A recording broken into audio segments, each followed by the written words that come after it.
we look at RPGT, okay.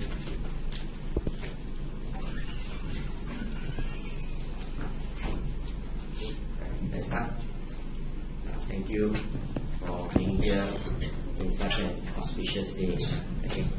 Now, see, Malaysia is a very beautiful country in terms of we do not have capital tax. Now, you look at, unlike other countries, like for example in the western side, even inheritance also have tax on it. That means they don't have the culture like us. Father works so hard until they die, they never enjoy their life.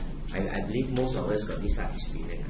Okay, you ask them go anywhere, also they don't want. Ask them get better, also they don't want. They want to keep everything, also not for themselves, keep for you all. You look at this our culture, right? So this is where the parents work their whole life to keep all the money for their children. But we have this kind of culture here because we do not have inheritance tax. Even we don't even have this windfall tax. You buy jackpot, you hit jackpot, you also don't pay tax. See, a lot of things we don't pay tax, which is very beautiful. Now that's why you look at US, even they sell shares and they make a capital gain, they also have to pay tax. Whereas we all don't need. Okay, so those who already bought the TMC, you wait for tomorrow. Okay, you see what will happen. Alright, later I share you a report. Okay, I write one. Then you know how I do research and why I tell you that there's a value. Those who have not buy, tomorrow quickly buy it. I say like that something must be coming. Alright, now, so we come back to this. So this RPGT issue is the only capital tax we have in Malaysia. So the capital tax comes from where? Now it comes from when you sell real property. But it only comes under RPGT on condition that when you sell property, it is a capital gain. Now, sell property doesn't need to be capital gain. It can also be revenue gain. Now, why it become revenue? Example, if you go back to badges of trade, you do it again and again. If in 1 year I buy and sell, let's say 6 houses, I go and borrow a bank OD.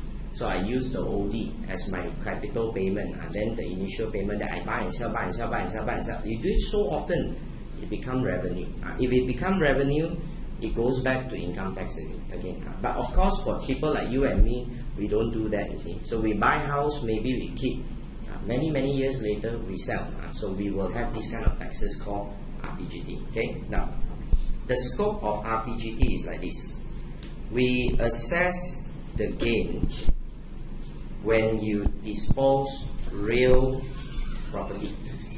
Okay. We assess the gain when you dispose real property. So what is a real property? Okay, what is a real property? Now we must go back to definition. Then only you can understand whether this is a real property or not a real property. Now you see, real property is land situated in Malaysia. Now because they use the word in Malaysia, so you will not have RPGT if you're telling me you buy a piece of land in Australia and you sell it for a profit, because Australia is not in Malaysia, understand? So you must be in Malaysia for RPGT to apply. Okay, so a few times examiner tested this so and so sell a piece of land overseas and make this profit, then you must understand this is outside the scope of RPGT because it's not even a real property. Because real property must be in Malaysia. You're not even in Malaysia, so you're not even a real property. Okay? Now, not only the land, it can be an interest, an option, or a right over the land. So the P6 you will study one step advanced, like share. You can even have real property in the form of share. And how come shares can become real property? Because these are a share that has an interest on the land. So the share that you sell can also attract RPGT, but the one is more restricted. So we will come to that when we go to the P6 area. Okay. So now if you say it's land, Then some of you will say, so if I sell house means I'm not land, is it? No. The definition of land has been defined to include all these things. Now I normally draw a picture like that so that you can remember easier. Okay, so you just draw a piece of ticket.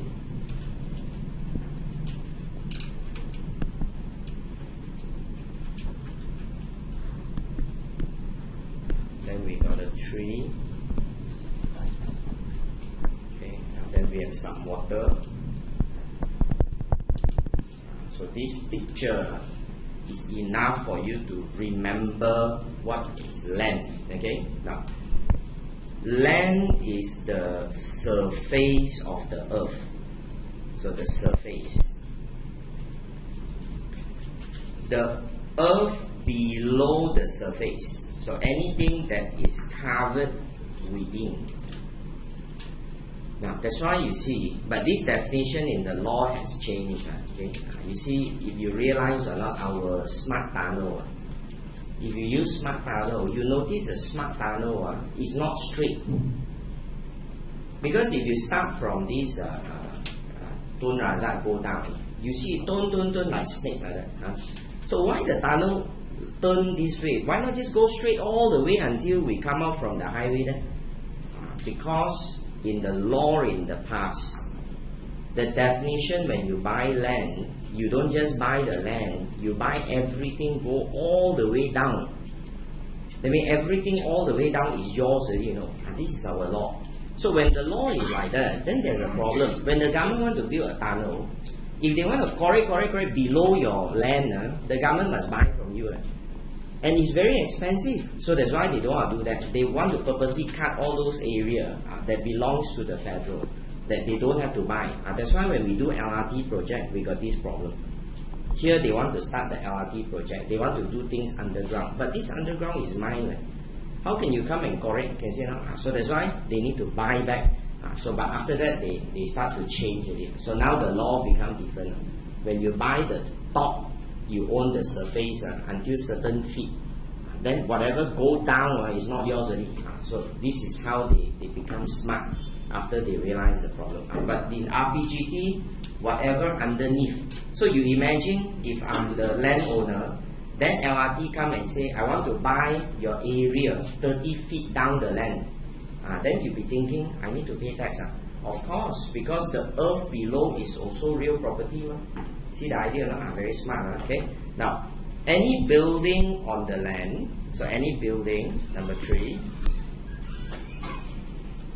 Now, any standing timber, trees or vegetation growing on the land. So D. Okay, number 4. D. Okay, number 4.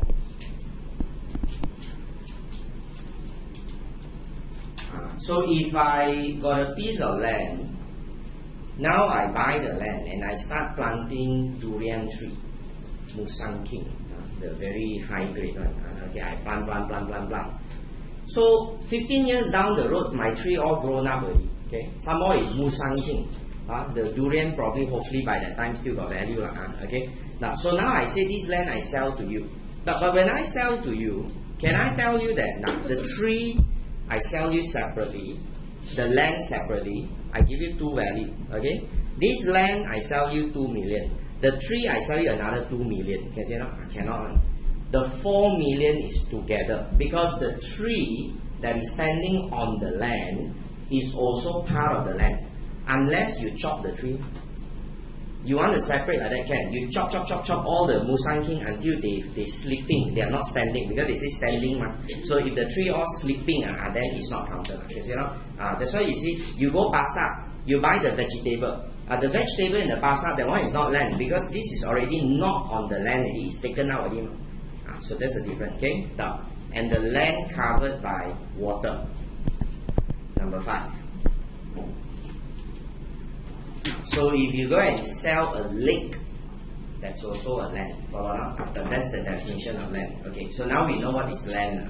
So if you do any buying or selling land, if it's a capital gain in Malaysia, RPGT comes in. Okay. Now, but because RPGT and income tax cannot apply at the same time, they are mutually exclusive.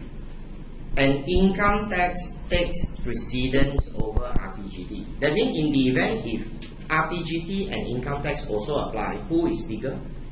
Income tax is bigger. So RPGT, please stand aside. Excuse me, you go away. Because income tax is bigger. Now, so that's why if let's say you see you've been buying and selling houses many times in a year, and then every time you buy and sell, you file RPGT and you pay RPGT. But later on, the government check, your frequency of transaction so high, it becomes income tax, and they felt that income tax you got to pay more tax. So they come back to you and knock your door. Sorry, this thing income tax. But I pay RPGT already. Don't worry, the RPGT we cancel. We return you the money. Then we assess you again income tax. See, so long I don't tax 2 times, I'm okay. So income tax apply, then income tax first. So if you can prove that you are under income tax, then the government come and say, I want to take RPGT, also cannot. Because income tax takes precedence. That's why if you can prove it, then it's always income tax. And how do you prove? We normally use badges of trade. Okay. So how do you calculate the gain for RPGT? Now it's a very simple logic. It's a very simple logic. It's like calculating profit. You know, in costing, how do you calculate profit? Selling price minus cost. Correct enough? Selling price minus cost equals to profit. Okay. We change the term a little bit. We don't call selling price, we call disposal price. DP. Okay? Now we don't call cost, we call acquisition price. Okay? AP. Follow? Now, then you get a gain. You get a gain.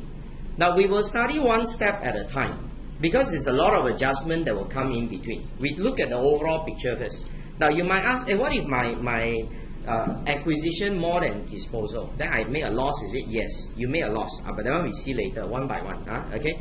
Now you're gonna get this as a gain.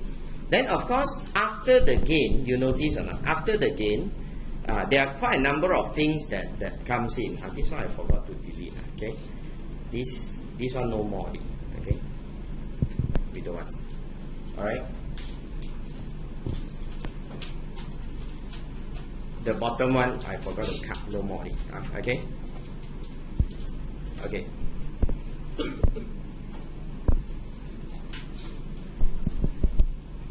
Now class, what is DP? DP. Now DP is the price you're selling, right? Okay, the price you're selling. You must exercise a bit of common sense. You use common sense in the exam, then you can think, what is DP? Disposal price must be the price I'm selling.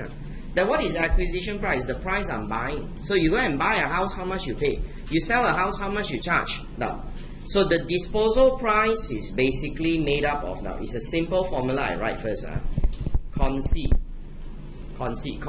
is consideration. Consideration is the amount, because you know what's a consideration. Okay, now it's the consideration minus DIE, die. Okay, you take the mnemonic first. DIE, die. Okay, if you buy a house, let's say you buy a house, besides the price, anything else you must pay. You think logically, or you never tried before, then you go and buy. Okay, you walk into a property developer, you simply you just say you want to buy, ask the fella to tell you what you have to pay first, and then you say what am I expected to pay. You try one time, then you remember for life. You study 30 times also you cannot remember one. You go and walk in, you berani kakak walk in and you say I want to buy this house. Which one most expensive one? Then show me.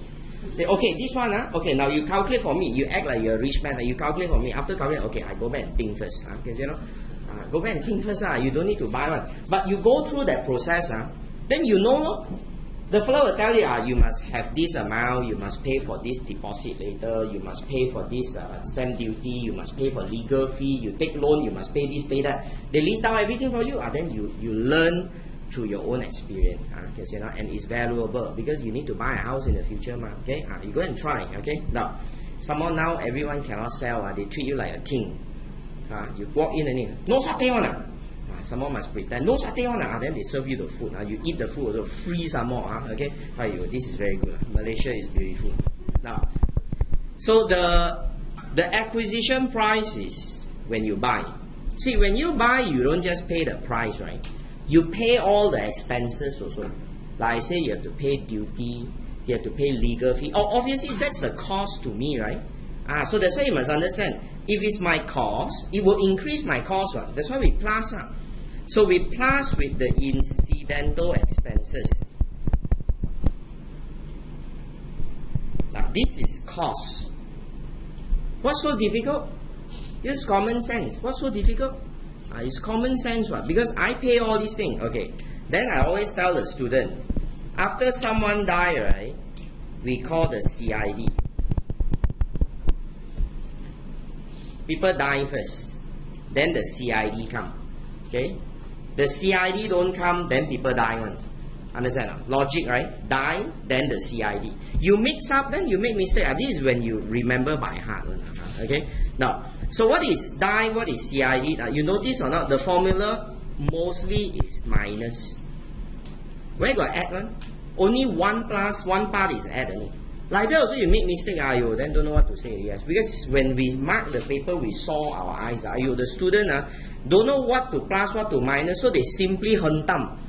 They like plus, they plus. They like minus, they minus. Make until the answer looks like don't know what. Can say please there's only one plus only. The rest all minus one. Okay, now let's come to this next page. Okay, when I sell a property, I will charge an amount, and that is called consideration. Okay. Now, in most cases, we take consideration, but in some cases, some special cases, we will use market value.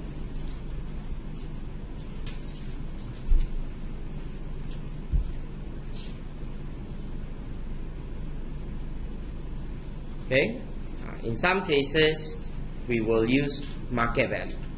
So what are the cases? Now later we see. For example, let's say I saw Wendy. Wendy today, very attractive. From I come in, she very attention. Look at me non-stop. Okay. So I say, Wendy, I got a lot of houses. I give one to you. You want or not?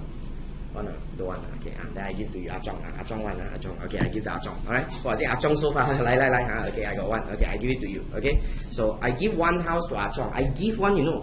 No charge one. I really give it to you. I go to lawyer firm, transfer the money.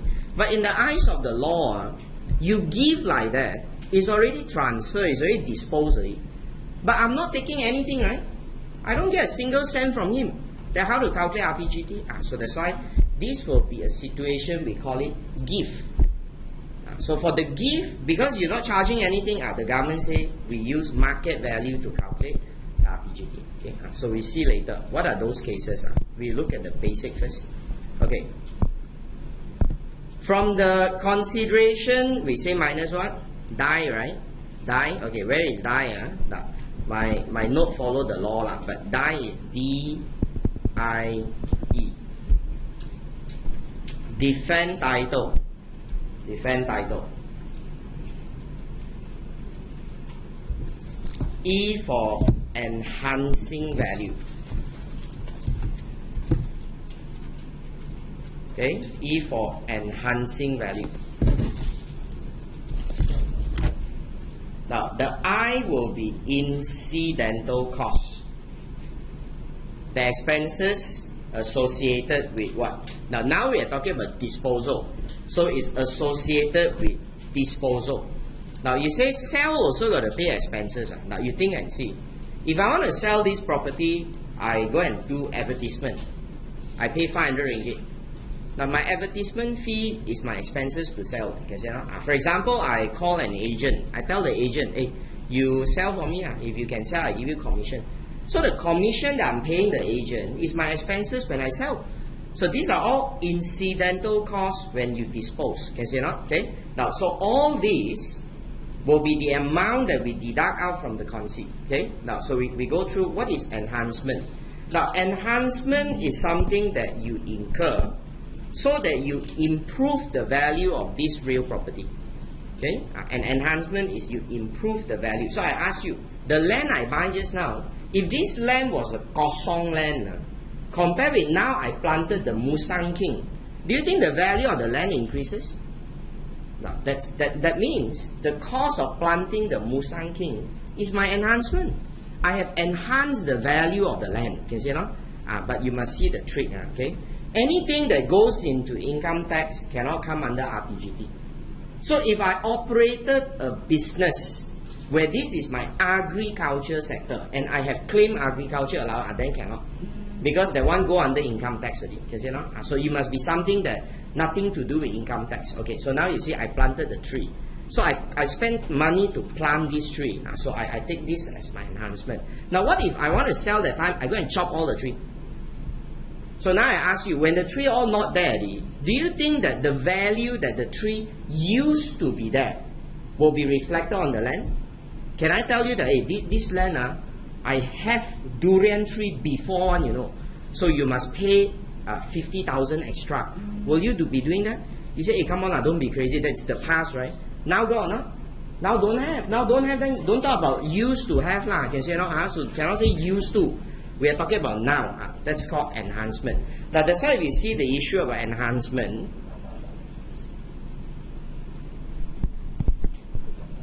It must be in the state of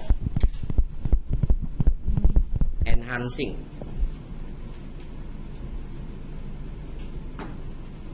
Okay, it must be in the state of enhancing.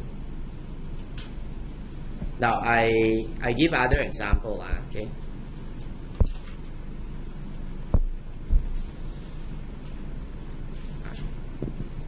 Let's say, example in the exam question. This one only appear in P6. Now, there's this land that is very close to the river. So the owner built something around the river to mitigate flood, so that when the river water rises, the water will not splash in. Okay, so they built that. Now, so the cost of building this thing, let's say it has spent 200,000 to build this thing. Okay, now when he sell the land, this 200,000 is an enhancement because it's an improvement to the land, right? Now, okay, now, but provided if it's still there. So what happened in the question was the examiner saying during one flood, this thing was washed away. Okay, this thing now no more. So if no more, you cannot claim it's enhancement because it's no longer enhancing. Can you see or not? So that's why you must say, is it in the state of enhancing? Is it still there or not? Understand? If it's not there, sorry, it will not be enhancing. Okay. Okay, what is defend title? Plus, defend title is those cases where someone is coming to fight from you. Okay, someone come to fight from you the title of this property. So you get a lawyer to fight. So that's called cause to defend title. Now you see this case also happened before. It's a landmark decision. I think probably you don't know one, okay? Because so many years already. I'm the legal owner of this land. Okay. See, do you always go and check your title in the land? Where got people do that one? I buy the land, it's my name. So, and I've been saying that I stay there, I don't go and check one. But don't know how our country is so corrupted. The name in the system in the title there transfer to another guy. And it's fraudulent, it's fake one, you know. It's fake, transfer to another guy. So that fake owner, after transfer the land, go and sell to another party. So now the real owner didn't know. The real owner didn't sell also. So the fake owner sell to another party. So when he sell to another party, so we call this new party, party B lah. Party B come and buy. So now party B believe he's the owner. Then suddenly the real owner come and say, hey, this is my land, what are you doing here?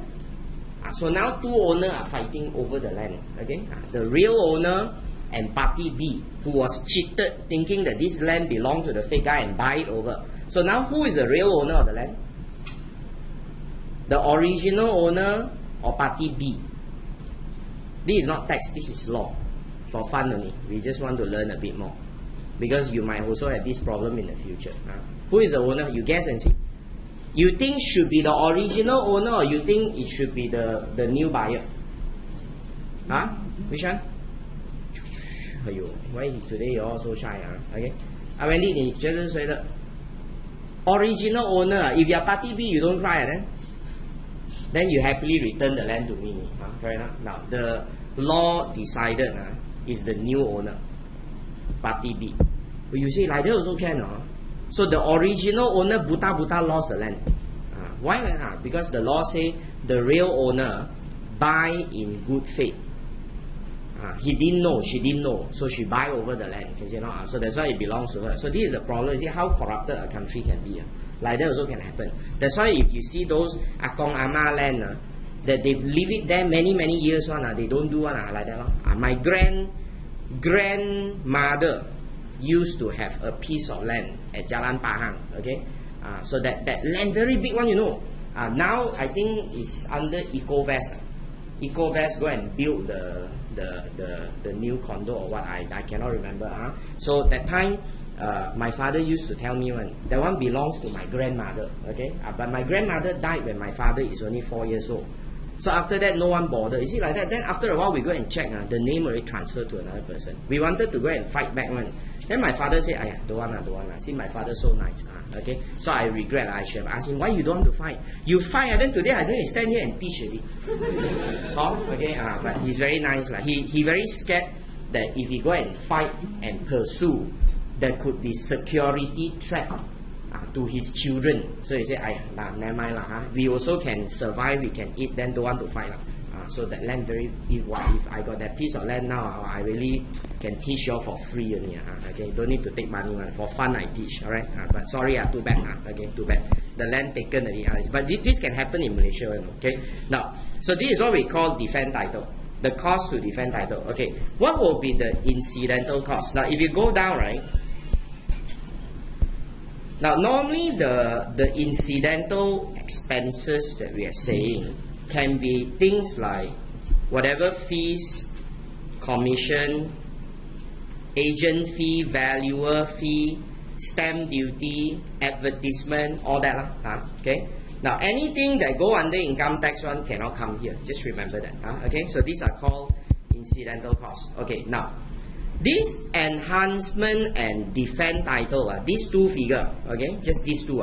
This enhancement cost and defend title. These two figure.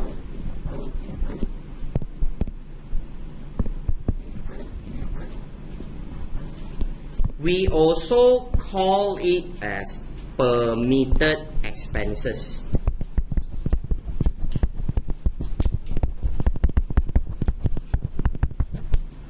Okay, we also call it as permitted expenses.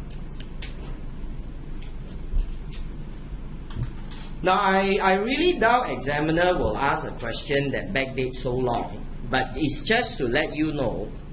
If let's say the property you buy was donkey years back in 1950, 1960, now only you sell, right? Now we have a cut-off date in RPGT. It's 1/1/1970, okay? Now anything that is before 1/1/1970, you ignore because there's a cut-off date. So let's say in 1950, I buy the land. 1965, I built a tower. That tower I built in 1965, that one cannot count because it's before 1/1/70. Okay, only anything after on and after 1/1/70 is taken into account. Okay, so now you take this minus this, that is called DP. Senang or not the formula? Very straightforward. Okay, now we say special case. There are some cases you will be using market value. Now, can we just go to this page over here, 375.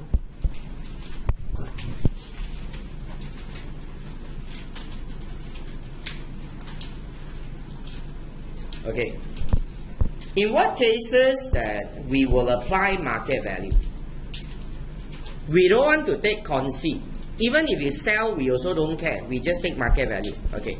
First of all, Now, if a person acquire or dispose asset at a bargain price, unless it's arm's length. Arm's length means we are not connected. Okay. Now let's say now I desperately need to leave the country. Maybe I said wrong thing about our Malaysian official number 1. Now I'm very scared already. I want to cabut lari. Okay. So I got one house. I quickly want to sell. I want a cash only. Because now my house is worth 1 million. But I don't want to wait. I don't want to wait for you to take loan. Ding dong, ding dong. I got no time already. I want to sell very fast. I say, who has cash? Immediately, 600,000 I let go. Well, I give 40% discount, no. 600,000 I let go. So suddenly Wendy said, Mr. I got cash. I want to buy from you. Okay, I sell to Wendy 600,000. See, that is bargain, right? But the bargain is okay because I and Wendy got no connection. That one is fine, okay? Now, so that means the bargain is only a problem if you are selling between what? Related party. Let's say my sister interested to buy a house. So I got one house, I tell her, hey, you want or not, I sell to you. I cheat sell to you. I sell to my sister at 40% discount. Then we will take market value. Now, the other case is when you dispose by way of gift. The one I said just now, by way of gift. Okay, so gift is the usual thing we see in the exam. Gift. Okay, go on. Now, when you buy or dispose an asset for a consideration that cannot be valued,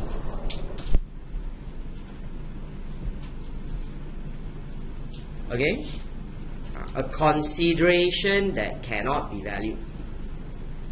So, like example, your house got a painting. Original drawn by Picasso.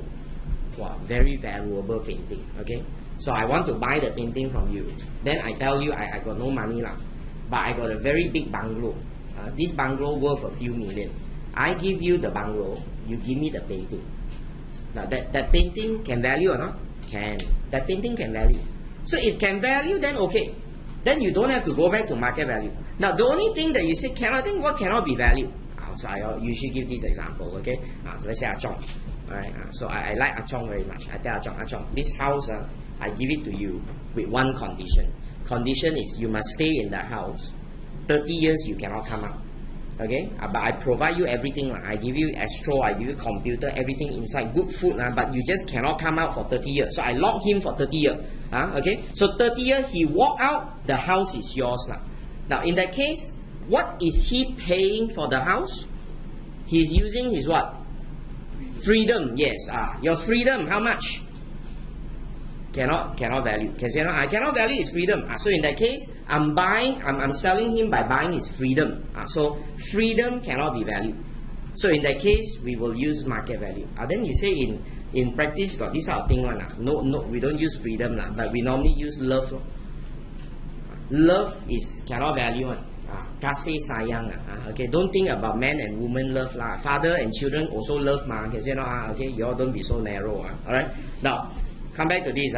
Okay. Besides consideration that cannot be valued, if the disposal is because of loss of office or employment, that means as a form of compensation when you lose a job. Now, or as a recognition of your service or your past service. So this is like a form of gratuity when you retire. Okay? Now, for satisfaction of debt, that means you owe money, you cannot pay, then I take the property. This kind of transfer is market value. Okay? Now, this one is quite common for P6 because P6 got business transfer. Okay? Now, we say transfer of business for lump sum consideration. Now, they call this lock, stock and barrel. When they say we buy lock, stock and barrel, what is buy lock, stock and barrel? That means you buy everything, okay, for a price. Now, let's say, for example, I go to Malacca, I saw there's a very old house, very old house that is operating as this lodging accommodation, okay, like all these homestay. Let's say I saw this is a homestay. I see the owner renovated everything very nicely, the system, then also very famous, people like to stay. I look at it, I say, wow, this one can make money one, you know, okay? So I go and ask the owner, hey, this house, is it yours? Yeah, this is my own house, okay? So I asked him, okay, I want to buy the whole thing from you. Your system, okay? Your database, your staff, your brand name, and the house, of course. I want to buy one set, the whole thing I take over. I give you 5 million. But you say 5 million, how much is for the house? How much is for the goodwill? I say don't want to count like that. Very messy, okay? I just give 5 million, you take it, then everything give to me. That's called a lock, stock, and barrel. But when it comes to tax, we need to determine how much is the RPGT for the house. But you say 5 million for everything, then how? So then we use market value. Okay? So these are cases where market value will be used. Now, the last one is this. Okay, this is when there is an anti-avoidance. Okay, when there is an anti-avoidance. Now, the anti-avoidance only comes in because the Director General, he believed that there's a problem with your RPGT. It's the same type of anti-avoidance we see in income tax. Okay, now when the Director General has a reason to believe, right? Now these are the reasons. Okay, it's actually the same in all the taxes. Income tax also the same. Like for example, they say you have altered the incident of tax. You relieve a person from any liability. You've been evading, avoiding taxes. So that means the Director General think you're cheating to understate your RPGT. So in that case, the Director General can use the power under Section 25(2) and say, whatever price you sell the property, I don't care. We ignore that one. We will change the price to market value. So that's called anti-avoidance. Follow? So these are the list of cases that usually we say dispose at market value. So just which one must remember the main one? Gift. Okay, a gift is one of it, the main one. Now other than that, you can talk about this lump sum disposal. Now that will be the main cases that you always see. Okay, now we carry on. Carry on. Okay, go back to the table again. Okay, now we know when you sell how to get DP. What about when I buy? Now when I buy, what is my consideration? Okay, my consideration is the amount that I'm paying. Alright, consideration is the amount I'm paying. Unless it's market value. Because the law say that if you sell at market value, you also buy at market value. You see just now there, they say if you acquire at market value and then subsequently dispose, then you also deem to acquire at the market value will be deemed to be your acquisition price. So that means the law is consistent. If you sell at market value, the buyer also buy at market value. Now, other than that, generally is the price you pay. Okay. Now, of course, there will be some cases where we have a variation to AP. This is like no gain, no loss transfer. Now, I'll come back to no gain, no loss later. Now, look back into this table here. Okay, the price that I pay plus the incidental cost. Okay. Now, the incidental cost is when I buy. Just now is the incidental cost when I sell. Can differentiate or not? That's why it's still called incidental cost, but this is when you buy. So incidental cost you buy and you sell is more or less the same one. My commission, advertisement, legal fee, stamp duty. When you buy, you have to pay stamp duty. Okay. Now there will be one thing that last time used to have, now no more. Is the loan interest. Because I buy a property, I take loan and I pay interest. Will the interest be my incidental cost? The answer is no. Interest is no longer an incidental cost. Interest on loan has already been excluded as incidental cost. Why we know it's excluded? Because last time there is a provision in the law that they included interest. Now they deleted. So when they delete means they say no more. So that's why if people now they look back from the past and now they understand why we say interest is not incidental. Okay. Now, so then you minus three things. CID. What is CID? Now these are all the amount you recovered for the property. compensation received. Okay, if your house got any problem, then they compensate you. Okay, let's say for example, you got one house in this area. Don't know how unlucky lah. The aeroplane fly suddenly crash on your house. Okay, so don't say never happened. It happened before. Last time I remember near this Sri Utama. If those of you who stay in the area will know the Sri Utama private school there. Outside got one factory. Well, the aeroplane landed on top of the roof. Everything rosak. So you imagine your house now got one aeroplane crash.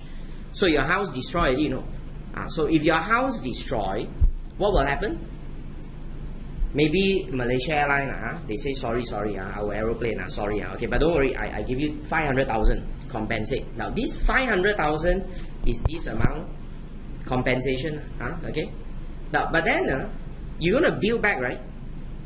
You see how terrible the law can be, Your house, when you destroy, you receive 500,000, you minus your acquisition price. Let's say you spend another 500,000 to build back. Now, because the 500,000 is what you spend to build back, right? Then this is your enhancement. So it will be a figure on top also, okay? But what about the previous one that I spent? But the previous one, all if destroyed, then no more.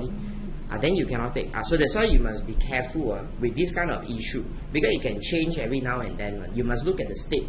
Is it still there or not? Okay. Now, besides compensation, we also take insurance proceed.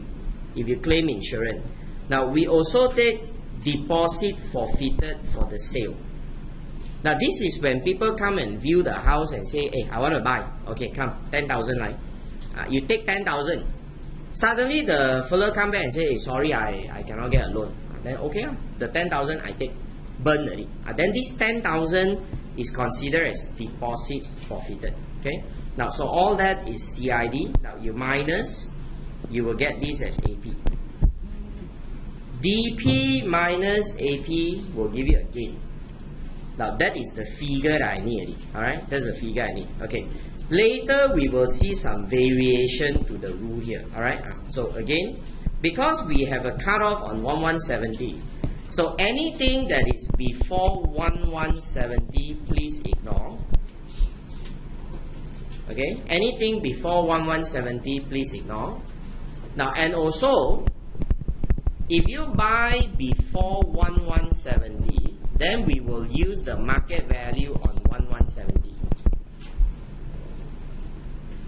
The amount. So that one is only for those before 1170, which again I feel is quite rare. Okay.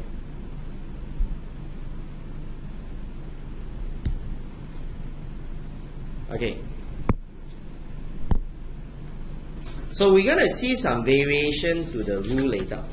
Variation to the rule later. Now include example. We just ask ourselves this. If my CID bigger than my cost, how? What if my compensation here is not 40? What if my compensation is 340? Don't write, I'm just giving you to think on it. Later we will explain. What if it's 340? So my cost become negative. I actually make profit, So how do you deal with this? We see this later. Now, and what if my disposal price is smaller than my acquisition and I make a loss? How do you deal with the loss? That we see later. But now you must instill some question mark in the brain first. So later we go and look at how to deal with these cases. Okay? Okay, now let's go on. Okay, we flip the page. One page, two page. Okay, now these are the law on acquisition price. I explained all that to you. Okay, now you just continue. Okay, now come to this thing called Schedule 4 exemption.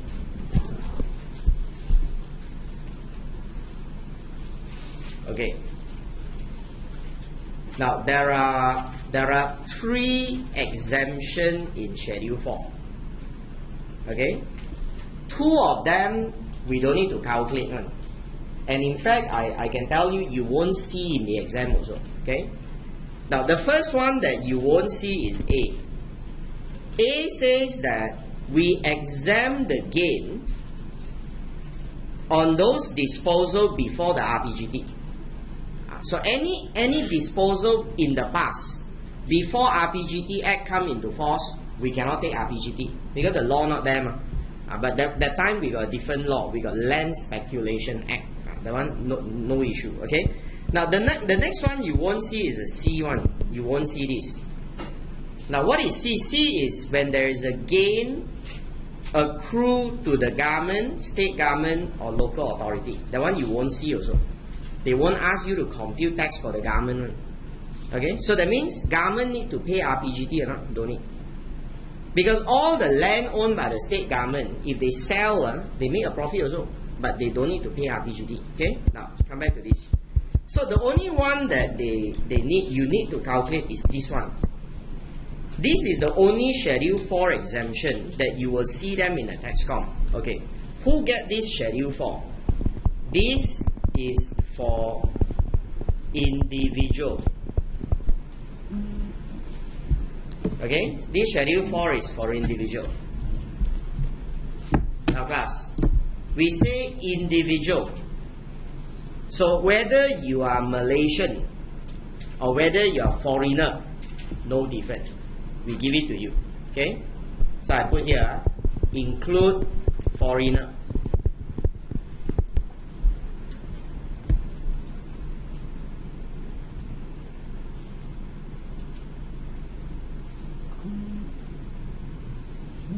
Now why do we say that? See, the reason is because RPGT is not income tax. So we don't talk about the tax resident 182 day, that kind of thing. Okay. So for RPGT, we look at status like, are you a Malaysian or are you a foreigner? Okay. Or if you are a PR. PR means you come to Malaysia, you stay many years and you apply for a PR status. We look at that. Okay. We don't see whether you're a tax resident or not. So don't get confused. It's a different law. Okay. Now, so even if you're a foreigner, we give it to you. So who will not get Schedule 4 if you're not an individual? For example, if the land belongs to a company, the company sell the land, then you don't get Schedule 4. Can you understand? Okay. Now, how do you get Schedule 4 exemption? Okay. Schedule 4 exemption is calculated this way. Is 10,000 ringgit or 10% of the gain, whichever higher. Simple, right? 10,000 or 10%, whichever higher. Okay.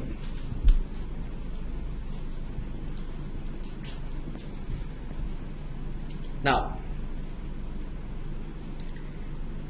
if you are disposing part of an asset, okay? If you dispose part,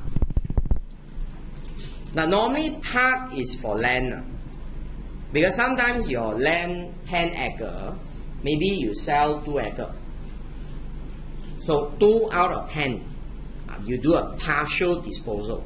So partial disposal can claim Schedule 4 or not, can, but you must calculate using this formula. Now this formula got changed a bit in the law. Okay, now you see what is the change is they added this. They add this symbol. I don't know what you call semicolon. They add this. You see, add this got different. Got now last time the law got no semicolon. Okay, so it's like that one. Is 10,000 or 10%, whichever greater. Don't write. I'm telling you the history. Now, if you say C is 10,000 or 10%, whichever greater, that means you must take 2 figures, take the greater, then only you calculate with A over B.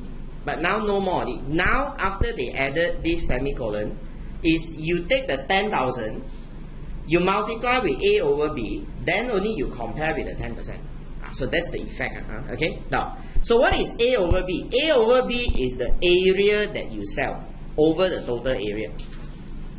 The part of the area that you sell over the total area, and C is 10,000.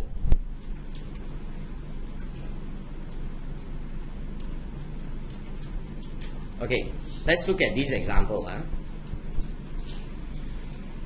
Now, Kashini acquired a piece of land, 5 acre, for 250,000 on the 4th of November 2011. She spent 5,000 for legal fee and stamp duty for the requisition. She disposed 2 acres for it on the 20th of April 2013 for 290, and then the remaining in 2014 for 230.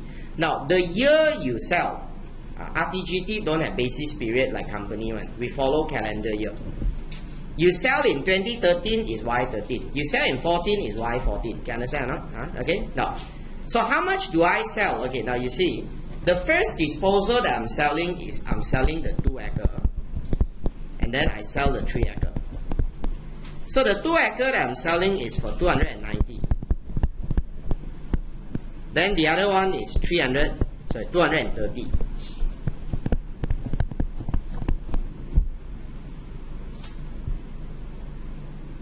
Now, what's my acquisition price, class? Okay, my consi, and I also have what? My incidental cost. Okay, how much is my consi? Your portion. Let me get my calculator first.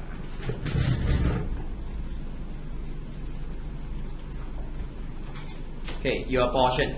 So how to apportion? Take the land area. So 2 out of 5 times 250 is 100,000. So this one is 150. Now the 5,000 is my legal fee, is my incidental cost. So I also apportion. Okay. So 5 times 2 out of 5 is 2,000. Then 3,000. Okay, understand? Just a portion only. Okay? Okay, so this will be my acquisition price, 102. This is my acquisition price, 153.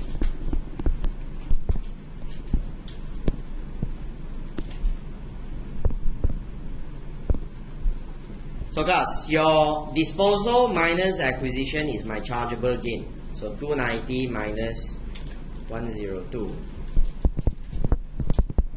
188. 230 minus 153 is 77.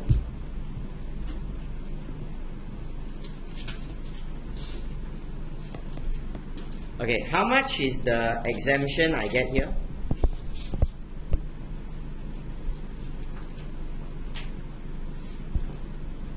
Now, I must take the area that I'm selling. 2 out of 5 times how much? 10,000. And that will be 4K, right? Or 10% of 188, which is 18,008, whichever the higher. So I get 18,008.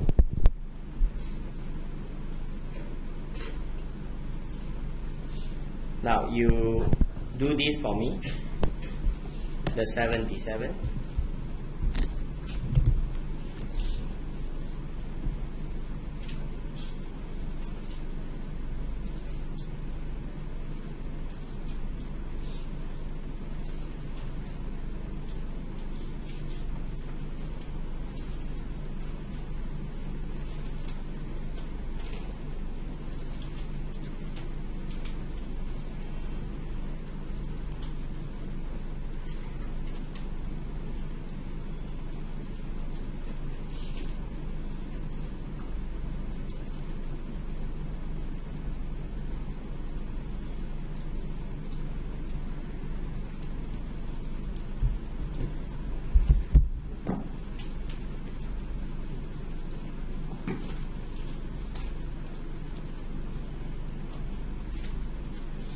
Okay, so I guess and see. Now, you will take 3 out of 5 times 10,000 and you get 6, or 10% of 77, you get 7,007, and you choose the higher, right? Now, if you do like that, then wrong already. Now, why wrong? Because if you look carefully, you are not selling 3 out of 5. Okay? you are selling 3 out of 3. You're not selling part already, right? The whole piece you're selling, where got part? You cannot count the past, you must count the existing. Right now, my land is 3 acres. How many acres you sell? You sell 3 what? Then where got part? You sell the whole thing. So when you sell the whole thing, then you don't need to use the ABC formula. So you straight away take 10,000 or 10%, whichever higher. So the figure is 10,000.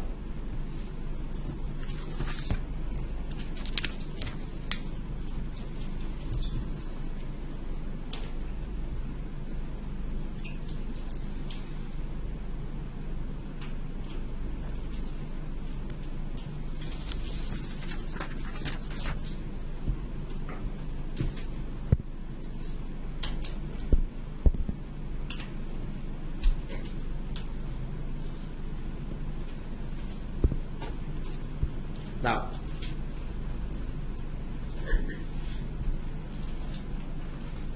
if you see the tax rate for RPGT, because after you get the gain, right, you got to multiply with the rate.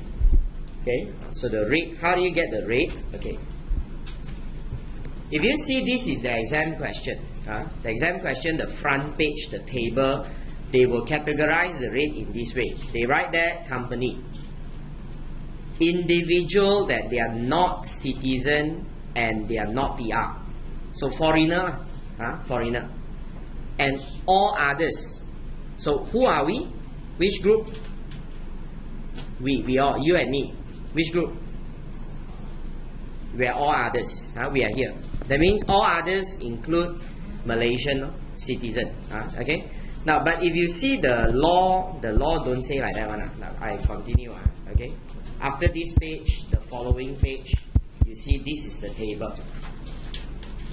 It's the same table, just that in the exam they describe it differently. Now, they say company, non-company, individual who is not citizen or PR. See the difference? Actually, we are here, we are called non-company. But just that in the exam, I think they want to make it a bit clearer.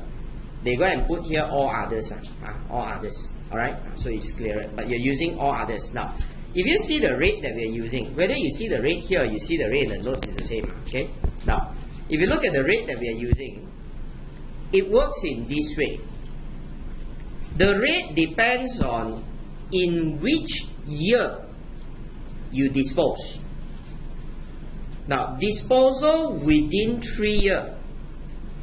Now, within 3 years, 3 years is very long, you know. Now, you imagine, I buy my house 1st of January 2013. So 2013 1 year, right? 2014 1 year, 2015 1 year. So that's called within 3 years. Okay, later I teach you how to calculate. So if like that, then if I sell June of 2013, that's also called in 3 years. I sell in December 2014, that's also in 3 years. Or I go and sell in November 2015, that's also in 3 years. That's why which year you sell, it's all in the 3 years. That's why if you hold property within 3 years, but you're towards the end of 3rd year, right? Then you sell, that's the worst case. Because you waited so long, you might as well wait a bit more. Then you cross over it. So that's why you see the rate how we do RPGT. Now, within 3 years, they are all flat 30%. So the government don't want you to sell property very fast. Okay, this is part of the cooling off measure to suppress the price of RPGT. Okay, now in the 4th year, right? In the 4th year, you can see the rate go down 2020, but you see the last column is still 30. Who is 30? Foreigner. Because we don't want those rich Singaporean, the Chinese from China all come to Malaysia, buy the property, and then they fry, they goreng. So they got money, they buy, they sell, they buy, they sell, they push out the price. We don't want them to do that. That's why we want them to buy for long term. If you sell 4th year, also 30. Now, disposal in the 5th year, you see we drop to 15, they are also 30. They will be flat 30. Foreigner all flat 30.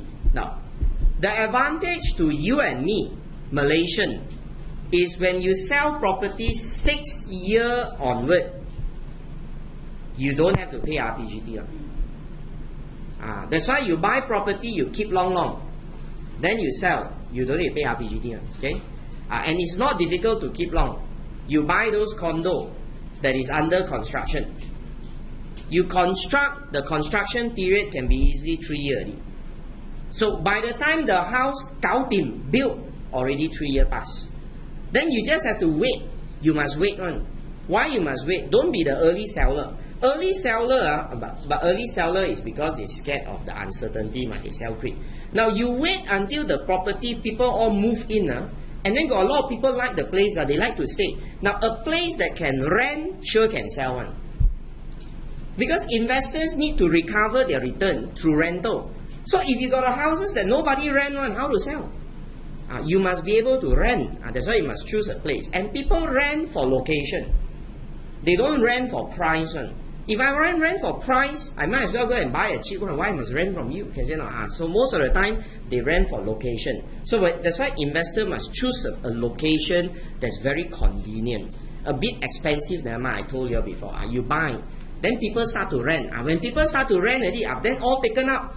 Then the property value will appreciate. Then you sell. You sell at that time could be 6 years already. 6 years you sell, you don't pay RPGT. You make more money. Can you say no? So this is what you do lah. So this is some advice I give to you. Okay. Now, so look at the rate. So now, how do you count whether I sell in the 3rd year, 4th year, 5th year, so on? Okay. This is the technique. You must know what is the date you buy. You must know what is the date you sell.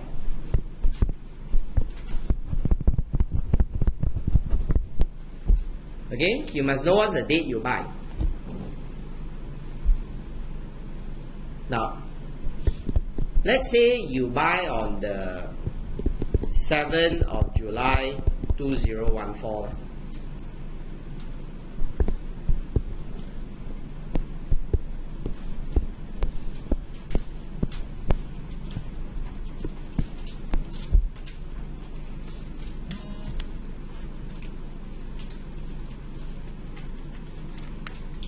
Okay, class, you see, it's based on after acquisition. After and from is different. From, you count the day you buy. After, you don't count the day you buy. You count the day after you buy. So that's why if you start from 7th of July. Now, if you say from the date you buy, then 1 year will be 6th of July already. But because the law says after the day you buy, then 1 year will be 7th of July 15. 7th of July 16. 7th of July 17. 7th of July 18. Can you see or not? Like that. Now, so it's very easy. You follow the date lah. You follow the date. Okay. Then what you do? Okay. Take a date we sell. Okay, Chong, one day, Chong. Give me a date. This date also so long. Okay, now 20th of April 2016. Now, let's say we take one more date. Okay, 15th of September 2016. Okay, now I take one more date. Let's say we take 10th of November. Okay, don't want November. Okay, let's say we take 10th of May 2017. Now I take 3 dates for you to see. Okay. Now you learn the technique, because in the exam, please don't draw like that. You want to waste time to draw, man. You got no time one. You use your finger. Okay. You use your finger. Now what you do, right? You take from the date you buy. Okay. The date you buy. Now one finger is 1 year. Okay. One finger is 1 year. If the date you sell fall after the date you buy, you add one more finger because you move over. So that's why 7th of July 14, right? Okay, 1 year is 7 July 15. 7 July 16. Okay, now you tell me you sell Okay, 20th of April. Now this is July, right? July. So if it's July, your April is within July. That's called 2 year.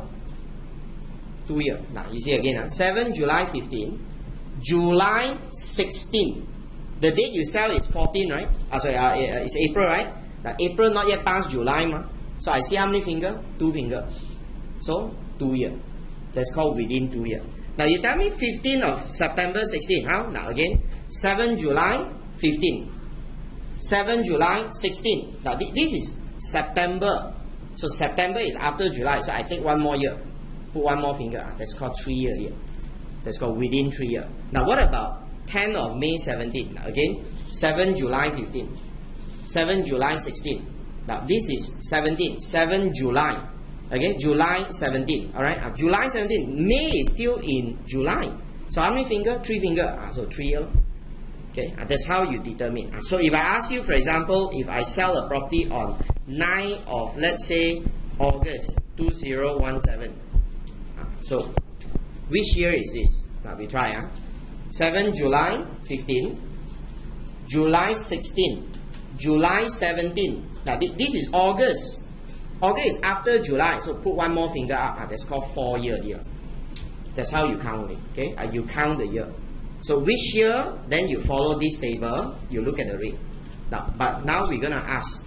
Then how do I know what day I buy, what day I sell? Okay, so how do I know what day I buy, what day I sell? You turn to the next page.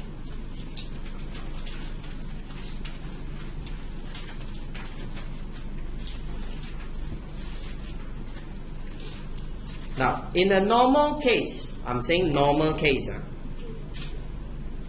the date you buy or the date you sell now is the same date, because the law say the date the acquirer acquired is the date the disposer disposed. Understand? The date acquirer acquired must equal to the date disposer disposed. So we follow the disposal date, understand? Follow the disposal date. Okay. So what is the date that we dispose? Now, see this table. Do you have a written agreement or not? Okay, do you have a written agreement? Now you go and buy a house out there, you got to sign S&P one from property developer. The S&P is agreement. Written. See in exam, students like to say what? Do you have agreement? Your agreement is wrong. Agreement can be verbal. Now I ask you, you want or not the house I sell to you 1 million? We also agree with you. There's agreement, so you must add a written. You must have written agreement. Now, if you have a written agreement, the disposal date is the date of the written agreement. Okay. But if I don't have written agreement, how? Okay. If you don't have written agreement, then we follow the date ownership transferred or the date that you receive 100% proceed. 100%. You must get all the money, whichever earlier.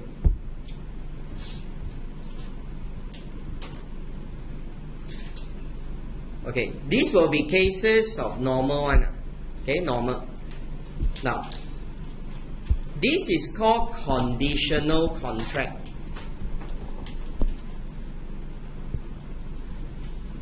Okay, conditional contract will be those cases that you want to buy this property, but then we impose condition. Okay, now condition can come in many ways. Example of condition, maybe you need government approval. The government approve, then only you can do the transfer. Okay, now so that's a condition. Now sometimes let's say I go and buy a piece of land near this very kampong area. Now there are a lot of people settle there. The settlement, the squatters. Okay, now I tell the owner, hey, I buy land from you. You don't expect me to deal with all these people, no? They don't want to run, then what am I going to do with the land? So I tell the owner, I will only buy on condition you must halal all these people and clear the land for me. So that's my condition. So we sign agreement. But you cannot halal, then I will never buy. You see, they become conditional. Okay, now so conditional. Okay, if a contract is conditional, if a contract for disposal is conditional, then the acquisition disposal will be taking place at the time the contract was made. So meaning follow the what? Agreement date also. Okay, we follow agreement date. But then you see got unless at the back one. Unless what? Now, unless this condition is a condition that we need approval from the government. Now, unless acquisition or disposal require approval by the government or the state government. Then how? Then the date will be date of approval. Now, if you need approval by the government, then it will be the date of approval, not the date of agreement. Okay, so this is called conditional contract. Okay, now but if, now I don't think the government will, the examiner will come to this, but I'm just telling you the law. If the government set condition for you, the government give you a condition to fulfill for the approval, then it will be the date that the conditions are all fulfilled. That means the government tell you, I only approve the transfer on condition. For example, you must have certain ownership percentage held by Malaysian. Now your company don't have enough Malaysian. So you must get more Malaysian. Then you get the Malaysian, the state come up, then the date you fulfill, that will be the date. Okay, so that's the third case, but I don't think it comes to that. Okay, now this will be the case over here. Now, so now I told you already how to determine the date. So we already have the basic knowledge to do a tax com for RPGT. Okay, now if you don't mind, I will go to this question to start first. Now you just flip to the back. Then you can see illustration 1.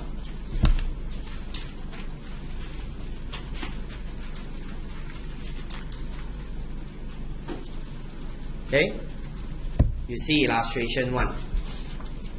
See or not, Mr. Chow Yun Fa. Now, okay. First of all, now compute the RPGT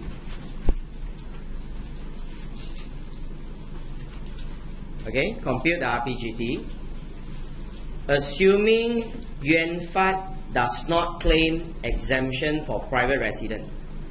Now what do you mean by exemption for private resident? Let me explain later. Later I explain to you.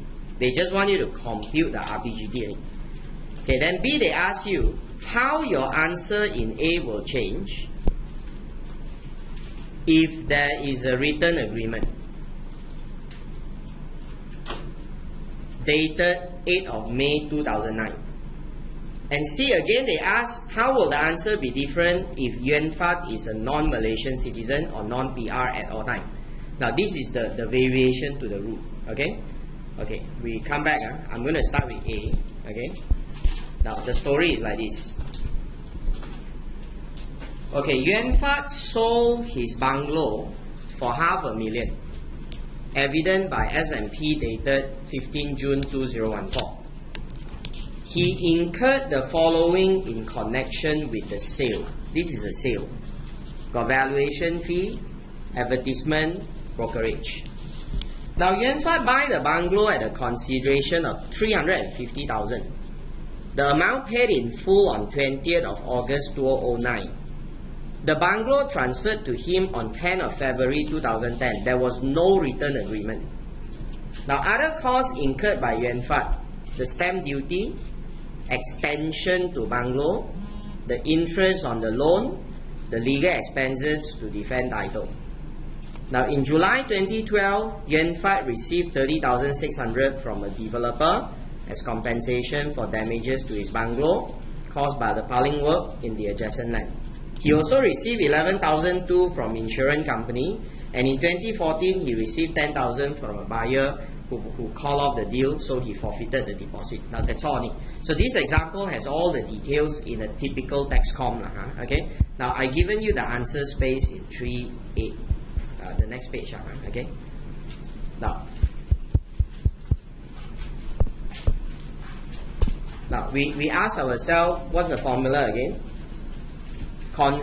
Disposal price minus AP. Disposal is what? Consi minus die. Okay, consi minus die.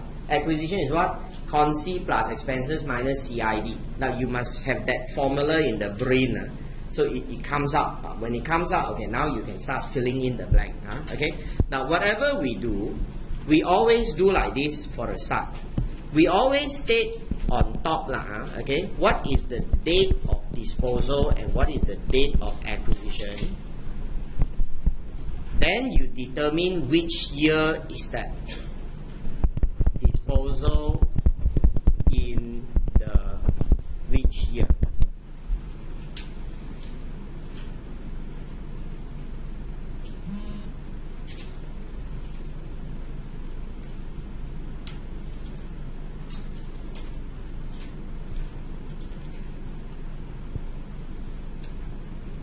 Okay. Okay, now then if you go down, right, you go down. Now these are all the formula. Again, these are all the formula. So the consi minus die. This is the defend title, D-I-E. Then consi plus expenses minus CID. It's all here. Okay. Now, so what we got to do now is you got to fill in the blank. Okay, you will fill in the blank. Alright. Now, so can you fill in the blank for me? Okay. The young one motivate the senior become an example for the junior. So today we have a lot of encouragement. Okay. Please fill the blank. Show to each other that you are good. Alright.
Okay, right.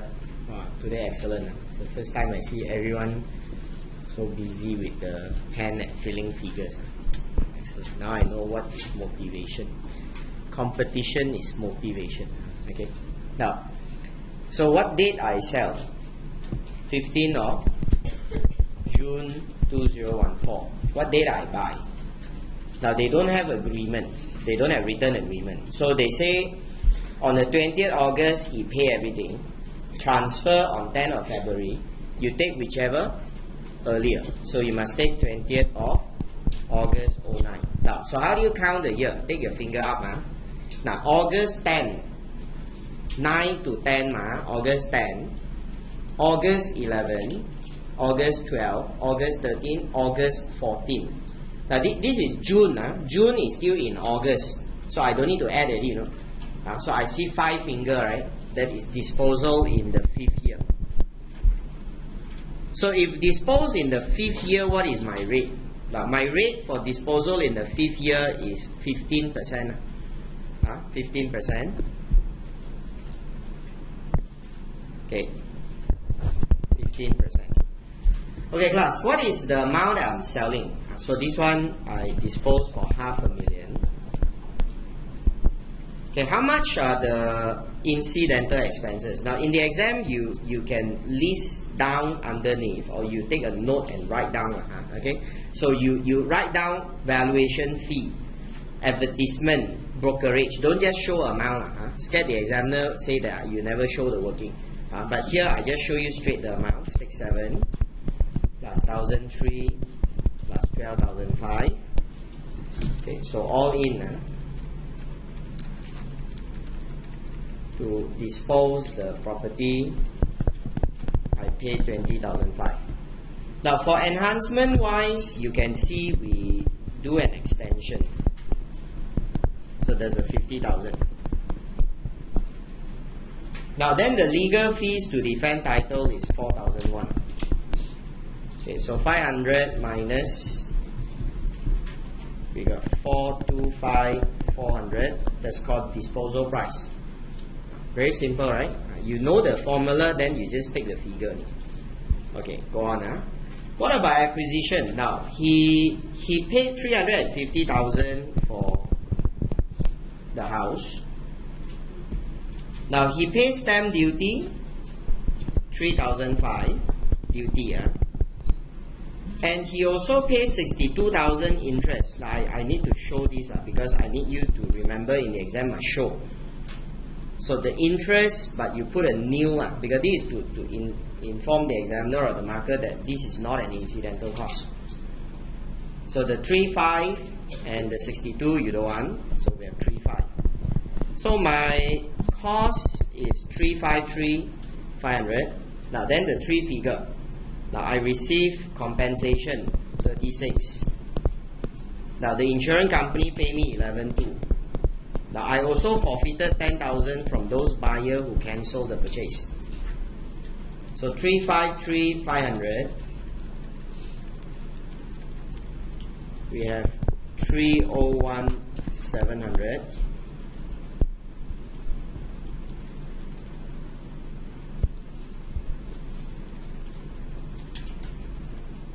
One, two, three, 7. Okay? Basic, right? Very basic.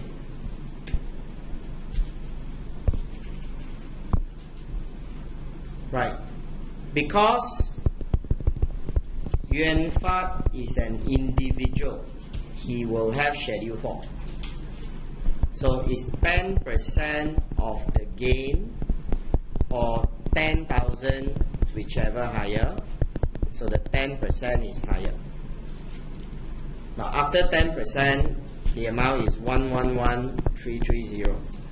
Sorry, this exemption, the word no more, okay? Okay, so once you get 111,330, what do? Times the rate, no? What's your rate? 15%. Now the one we determine here, the rate. Okay, we times 15%. So 15% will give me a tax of 16699.5. That's your RPGT.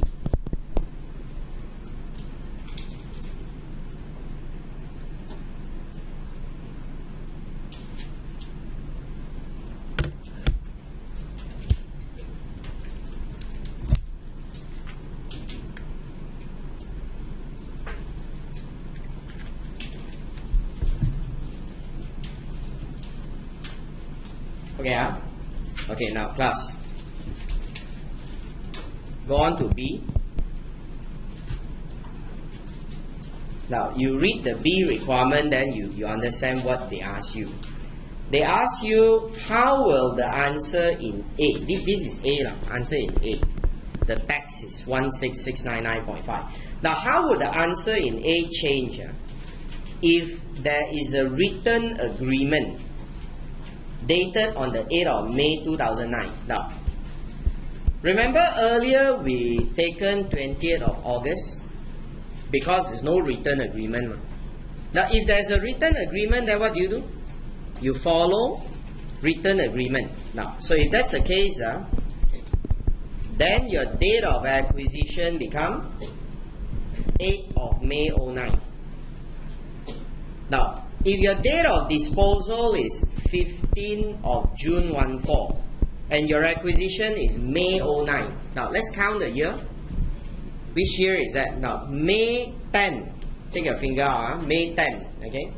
In the exam when you show finger, you add one extra finger. Don't want to let your neighbor see your finger. Or you count 5 years, they add one more there. Okay. Then the fellow will see you, then that one you confuse the fellow. Who asked you to see? You're supposed to concentrate on, okay?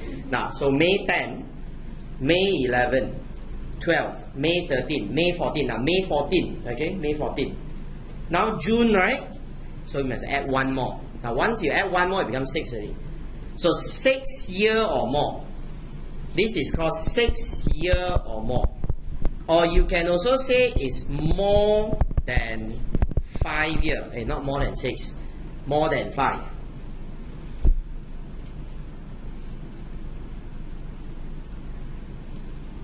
Okay, more than 5 is 6, more than 5 is 6, okay, or 6 year or more is the same. Now, then your rate become, what rate? Now, you see the rate, 6 year or more is 0, so you can see that your rate becomes 0%. So your RPGT become kosong. So you should wait. 16,000, you know. Okay, you don't wait, you wait. 16,000. Okay. Now C.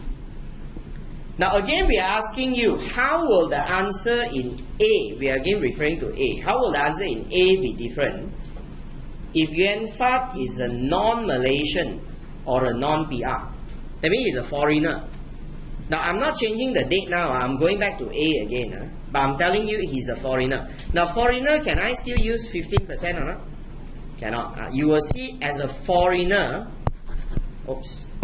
as a foreigner, your rate is 30, 30, 30 all the way. Until 5th year also 30. Only way to get a lower rate is you must wait until more than 5 years, it dropped to 5. So if that's the case, then your rate is at 30%.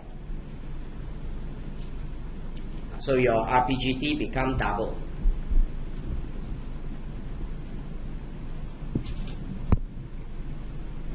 Okay, D. Now what is D? Okay, D, go up. They ask you, give me the condition that Yuan Fat must satisfy to qualify exemption for private resident. Now, I give you an idea what is this private resident. Verbally, we normally tell people is once in a lifetime exemption. Okay, once in a lifetime. So you only get one time. Alright. So let's say you sell a bungalow, you make a lot of profit. You calculated your tax come to around 60,000 ringgit. You can use this exemption Then you tell the government, I don't want to pay the tax. Then exempted. Now, but one time only. In your life, you have one time. Okay? So make sure you use it before you die. Because Chinese say, if not, you die, your eyes cannot close one. Okay? But you must understand, you see, movie always teach people the wrong thing one. Every time people die, the eyes open. Then they take their hand. Got such thing one? Don't have one. Okay? Dying is a very ugly scene. Alright? Because when you die, your muscle relax. When your muscle relax, the fluid in the body will all discharge. You will see people vomit. Alright, the blood all come out, the discharge all come out, the shit, urine all come out. So not like movie show you like that. Wow, where got people die like that one? No such thing one. Can see or not? You go and ask the doctor. So you must change your perception to understand. The movie make us feel so bad, you know.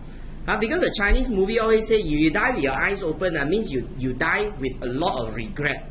Who die with the eyes closed one? No one die with eyes closed one. Most of them, I think most don't have. I got, maybe I don't know. But what I know is always open. Why? Because at the last breath, you release the last breath, your eyes will open because of the muscle. So cannot close one. Can you see not? So to close the eyes, the fella got to massage your eyeball, massage to make it soft. Then they pull your eyelid to close it. Then only can close one. Alright. So this is the truth, the fact. So next time, please don't feel bad when you see people die with the eyes open. Okay. See, they teach you all the wrong thing. You regret for your rest of the life. Why my father passed away? His eyes open. He must be very angry with me. No, it is like that. Okay. He's not angry with me. Alright. Okay. Now, so come back to this. So joking on it. But you must use it. Make sure you use it before you die. Okay. If not, really eyes open one. Okay. Now. So what is this private resident exemption? Got condition one. Now how do you see the condition? Okay, you go back to the rate table just now. In the front, just now we have the rate table, right? This rate table.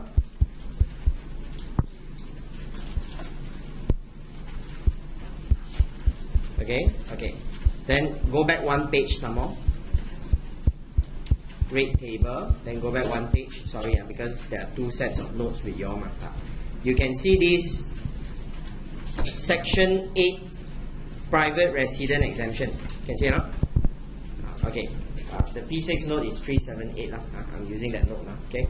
Now private resident exemption. Okay. This private resident exemption is like that. The condition is like that. An individual is entitled to exemption for one resident. Okay. Condition is you must either be a citizen or a PR. Okay. You must be a Malaysian. Must be a Malaysian or a PR. So if those of you who plans to migrate and has plans to give up the citizenship, you have to make sure you sell off the property and elect the exemption before you give up. If not, you give up the exemption no more, then you become stupid already. Then you got to pay the RPGT. You must think carefully first. Okay. Now, number 2, you must elect. So it's not automatic. You tell the government, okay, I'm going to go for this exemption when you do the filing. Okay. Now, this must be a resident. Is a resident. A resident is a place that has been certified fit to occupy as resident. That means we are talking about what? Dwelling, house. If I only got a piece of land, that piece of land is not a resident. No land, no house, how to be resident. That's why if you want to sell a piece of land and you want to sell it with an exemption, you better apply to build a house and then have an approval for the resident. Okay, so once it convert, it become a resident there, right? Then you sell, you can use exemption, provided you can get the approval. Okay, now, then on the election made, right, there will be no further exemption for the disposal in the future. That means one time, once you elected in the future, no more. Now this election is irrevocable, so you cannot change your mind. Because next time you sell one, you get higher tax. You wanted to say, hey, the last time one I don't want, I cancel. That one I pay the tax, I exempt this one. Cannot. You cannot change your mind. Okay. Now, and you never enjoy a similar exemption under Land Speculation Act. Okay, you never enjoy an exemption under Land Speculation Act. That's the old law. Okay, now this is called private resident exemption. Okay, now so if you are a couple, you married, husband got one, the wife got one, because each individual got one time. Now, but some of you will buy houses with joint name. When you buy houses with joint name, so when you sell that time, you got RPGT, it's separately assessed. Husband is one amount, wife is one amount. So if you say husband elect exemption, your exemption is only on the husband portion. The wife still got to pay. Then the wife also elect, then can. Both also exempted, but you wasted lor. Because two person can have two houses, but you can use it on the same house. That's why if you have cases like that, you should transfer the other part to one person. So put it as one name, then you sell. So that's why this is a consideration. So next time, when you're buying houses, all that, you may consider instead of joint name, you can become a guarantor. Okay, but then problem is some of you scared lah, later divorce lah, the house don't have my name lah. That's a different consideration lah. Okay, but if you're talking about to make things easy and clear cut, one name is usually clear cut than two names. Okay, so if you want, then two person must borrow one. Then you instead of becoming two person name, you can have a sole owner, but two borrower also can.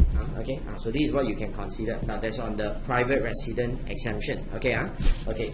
So now I'm going to go into some variation. Now just now we say, if I make a loss now, okay, you go on. Look at the next page. Now you see the tax rate, right? Okay, go next page. You see the table, the chart. Okay, now go on again. Okay, now you see the area on allowable loss.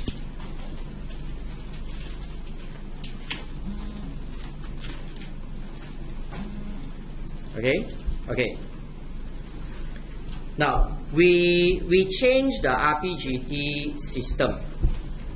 If those of you who are aware, RPGT, it was there many years back until Abdullah wanted to promote the growth of this property market. So he gave a blanket exemption. That means he temporarily said during this period no RPGT. So that's why there was one period, a few years, no RPGT one. No matter what you sell, also don't have. Now, but after he announced that, then later people start buying houses. Najib took over. Najib say RPGT come back.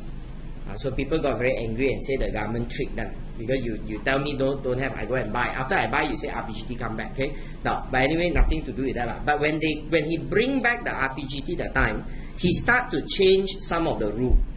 So because of that, we have an old rule and a new rule. Now, the old rule is called loss relief. This is the old one. You must not mix up the name. This is a technical word. It's called loss relief under the old system. Allowable loss is the present one. Okay, is the present one. Now, we go down. Okay, we go down. Let me just show you how to deal with the old loss and the new loss. Now, this old loss, you don't need to know how to get it, because it will not happen anymore. So the old loss is only for those people who had the loss in the past, and you have been carrying forward until today, you still have it.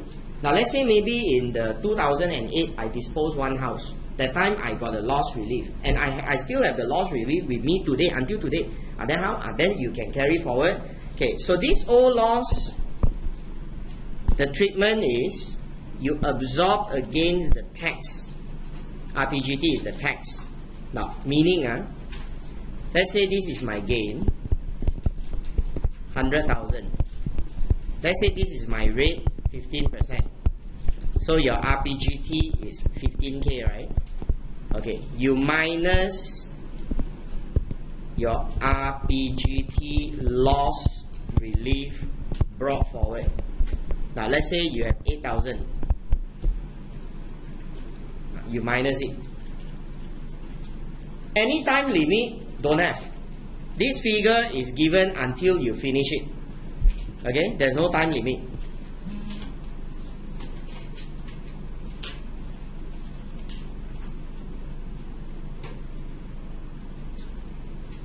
Follow? Okay. So if you say, what if my relief bigger than my tax? Carry forward again. Let's say my relief is 18,000, my tax 15, then you use up the 15, you balance 3, right? You carry forward. That's a simple rule, right? Okay? Okay, this is the old system. Now we will learn the new system. Now new system obviously is more important because this is the one that applies to your exam. Okay? Okay, the new loss is called allowable loss. Follow? The new loss is called allowable loss. Okay. How do you get allowable loss? Now, allowable loss is when your disposal price less than the requisition. Now, let's say I dispose for 120. My acquisition is 200. Now, this 80,000 is called allowable loss.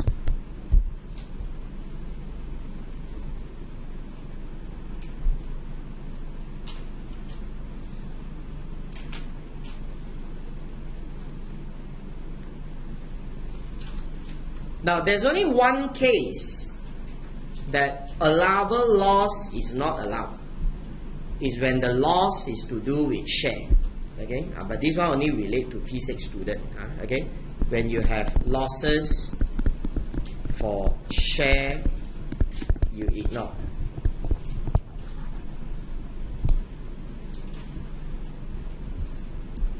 Okay, now other than that, we can take the loss. Okay. The loss that we have, right, how do you utilize it? Okay, you absorb them against the chargeable gain after Schedule 4.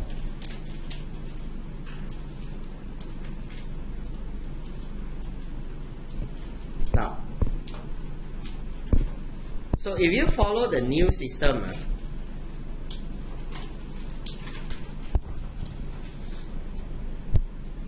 okay, let's say Ahmad, his chargeable gain is 150,000. He will get Schedule 4 exemption 15. So 135. Now from the 135, we will minus allowable loss. Now let's say your loss is 35,000. So you balance 100, then only you multiply with the rate.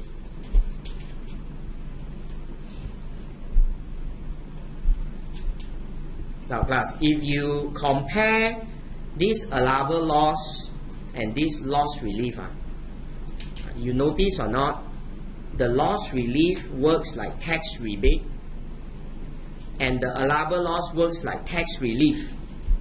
Income tax, I'm talking about income tax. Because rebate you minus from the tax one, relief you minus from the income. See the difference now? Okay, this is how things are different now. Okay, and when we minus the loss, we minus the loss for the gain arising from disposal in the same year, tahun yang sama, same year, or subsequent yang berikutnya, whatever after the back, after the front, the later one, the same year or the subsequent year. Now because we use year, we don't use date. That means it's possible you sell a house at the beginning, you make a profit, you pay the tax. Then later during the year at the end you sell one more house, you make a loss. But it's the same year. Then how? So you see, this is what happened. Later I'll show you a number.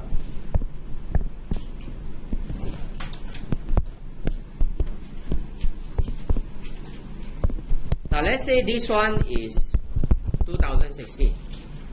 Now, you dispose this in Y16. Then you pay RPGT.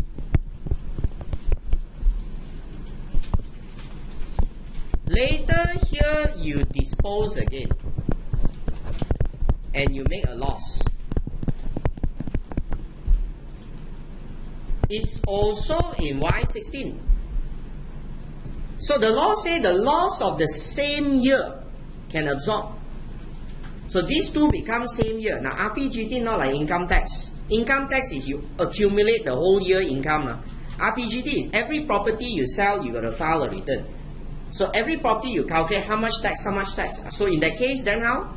Now then you expect, because in real life, this thing happen in the future, we don't know.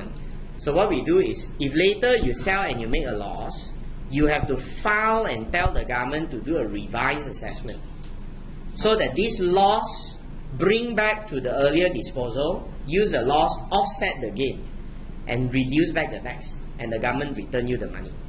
But you must have that paperwork that you have to inform them to go back and revise, because it's the same year. Okay. Now to show that to you, we see this example at the bottom. See or not? John, very short one, 3 examples. I finish here, I give you a break. Okay. Now,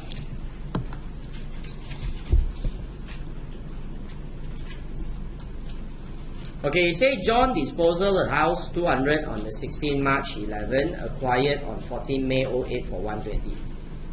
Now John disposed another house for 250 on 19 August 11, acquired 4th of July 9 for 380.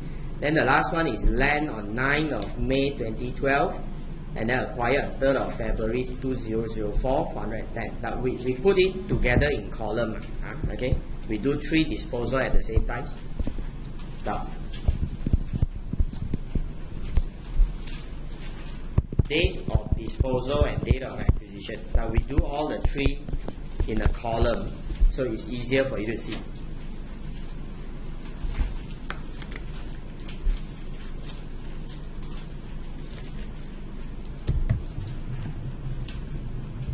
Okay, I go up. Now, my DOD is first one. 16 March 11 by 14 May 08. Second one is 19 August 11 by is 4th of July 09. Last one is 9 of May 12, and then 3rd of February 14. Now what you do for me is you show me right underneath this, dispose in which year, and then what is the rate. You fill in, okay?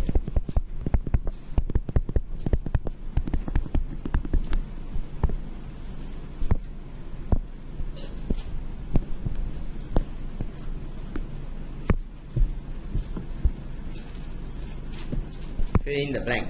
Which year and what is the rate? Just to practice counting the year only.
Okay, so if the first one, now class, 2008 you buy, so May 9, May 10, May 11.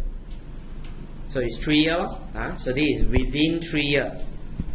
Within 3 years. The rate is 30. Okay, the second one, is July 9. So July 9 means July 10, July 11. Now, but this is August, August. So if August, you must add one more finger. So it's 3 fingers. So again, within 3 years, so it's also 30%.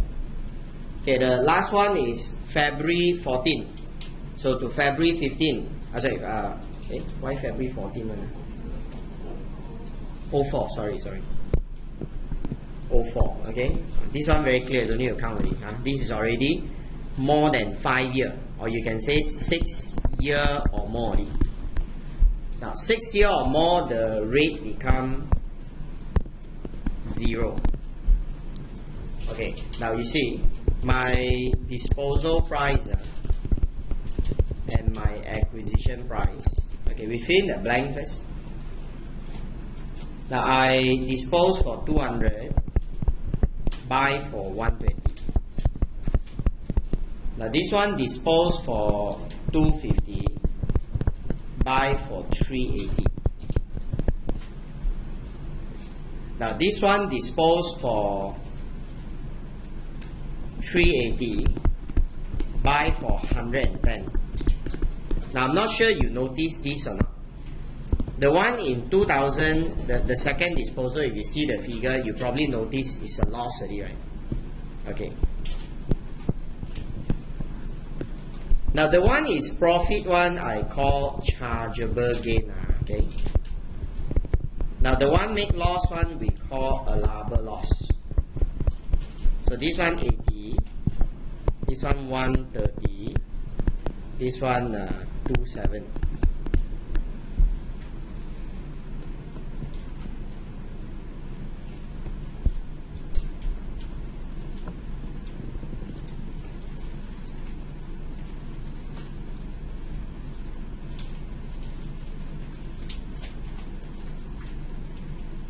Okay, class, what do you do after chargeable gain if it's an individual? What do you get? Individual? Schedule 4, yes, very good, thank you. Schedule 4, you have a Schedule 4 which is higher of 10K or 10% of the gain. So in this case, I get 10K. This one, I get 10%.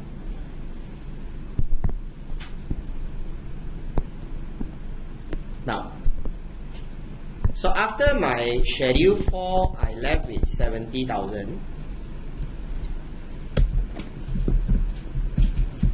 And this one we left with 243.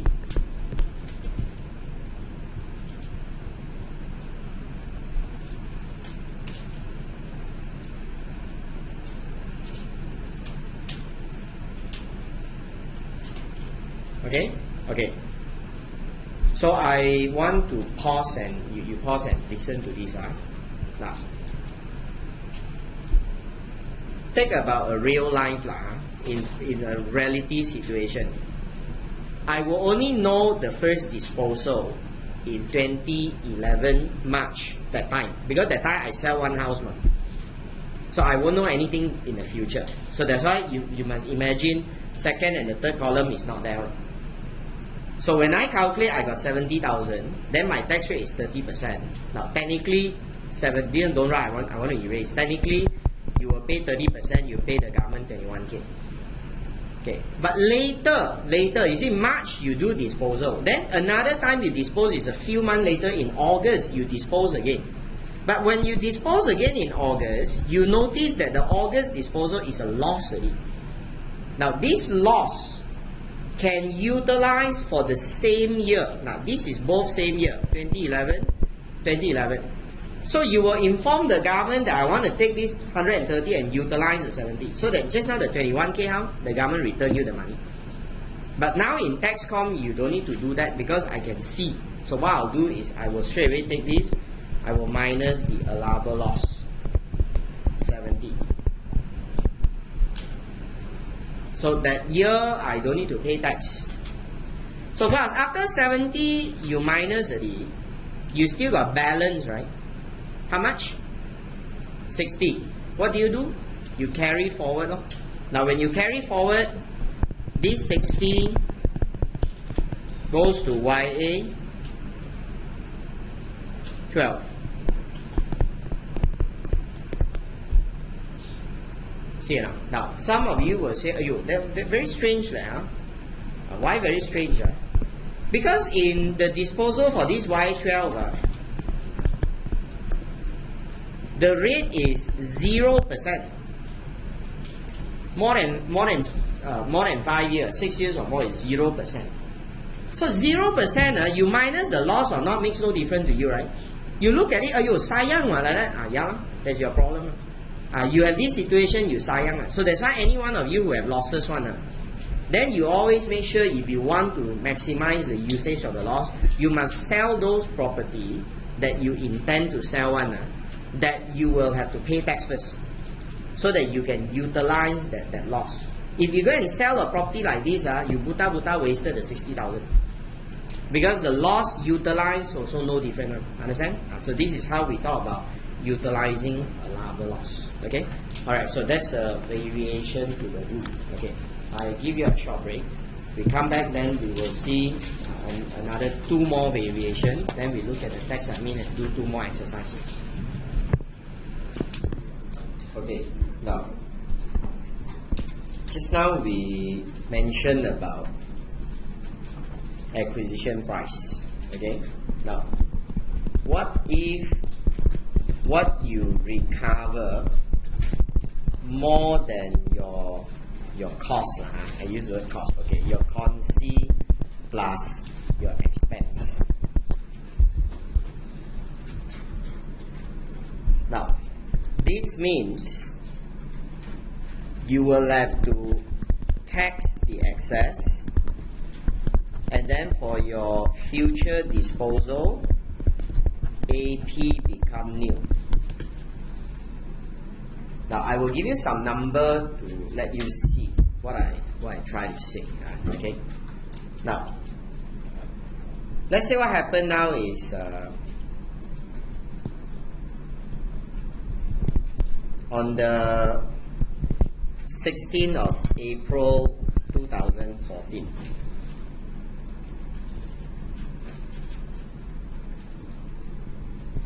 You receive compensation 300,000. Correct. I should start with the date you buy. On the 3rd of February 2012 okay. You acquired for 200k, and then on the 19th of July 2015 you sold for 360. Now I show you with these 3 details here.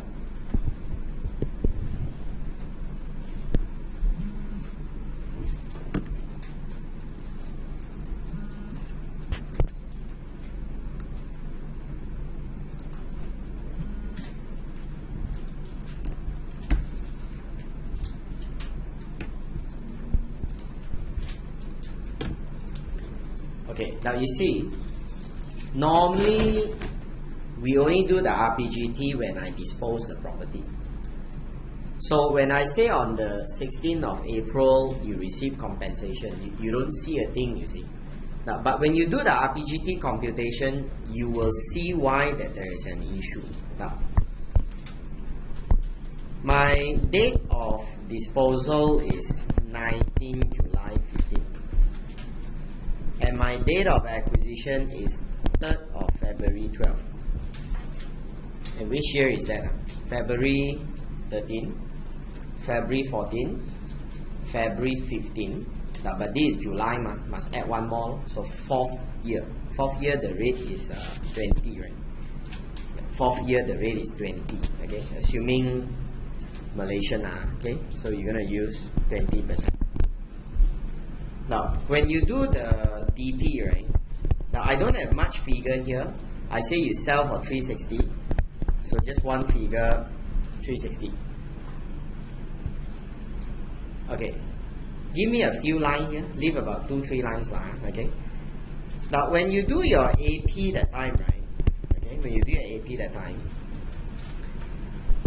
your consideration is 200. Betul? But you receive compensation 300.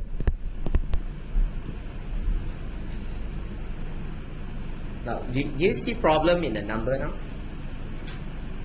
You're gonna get negative already, you know. That means you got no cost in, you know. This house you buy with no cost song already. Okay, so 300. So how? So the law say in that case, right, we will treat the acquisition price as cost song. No acquisition price.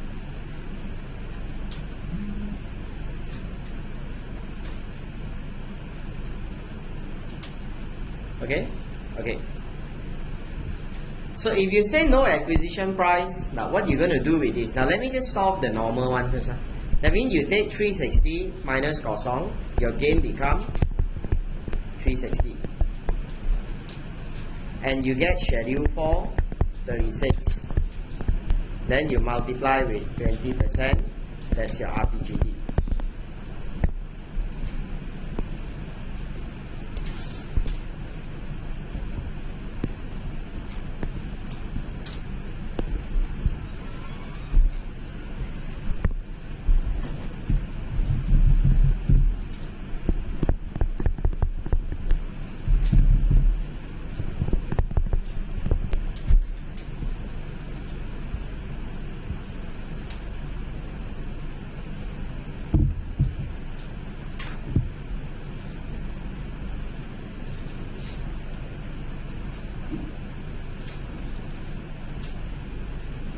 Okay, now, so understand or not? If you recover more than your cost, next time when you sell, your AP is kosong. So whatever you sell is full profit. But you think the government will be so nice and just let go of the 100,000? What about the 100,000? Because this figure give me a difference of 100,000. This figure, will the government just let go like that? No. We will tax you also. We will tax this separately, as though this amount disposed when you receive the money.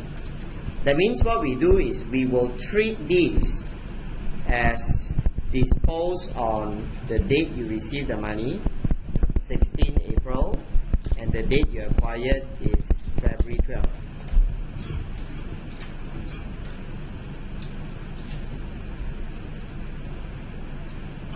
Why the government do like that? Smarter, ma.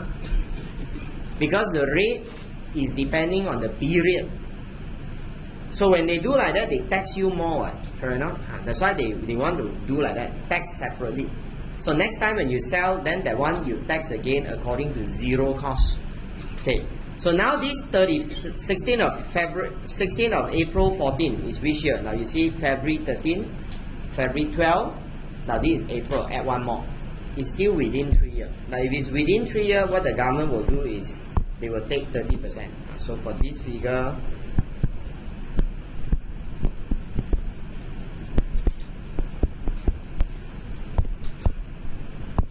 we will take this as YA14 and we will charge a gain of 100 and we will give you a schedule 4 of 10.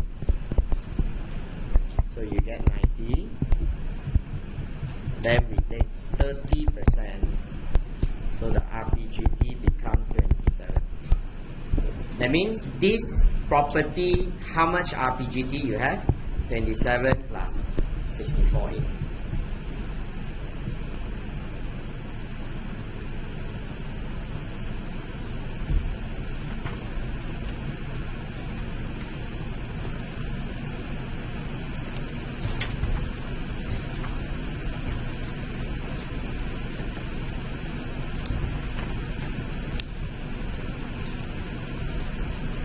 Okay, now, so that's on the variation. So I told you about the loss already.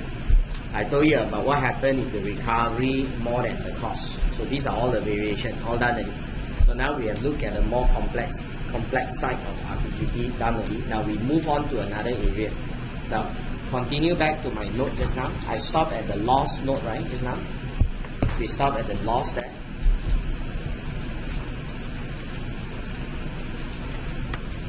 Okay. Go to the next page. After the loss, you see the next page. There is this thing called no gain, no loss. You see now? Now, after the loss, go on to the next page. Okay. There's this thing called no gain, no loss. Right, guys. What is this no gain, no loss that we are saying? Now, no gain, no loss is something that benefits the seller. Because when I sell property, I need to pay tax, you see. But if this is a no gain, no loss transaction, then I don't have a tax to pay. So that is a situation that we don't need to pay tax. But no gain, no loss is convenient. We say like that, so that you know what we're trying to say. In the law, you cannot say no gain, no loss. The law, you must say the disposal price is deemed to be your acquisition price. Understand? Harga jualan, same as your harga beli. You sell and you buy the same price. So I ask you, sell and buy same price means what's your profit? Zero. You got no profit.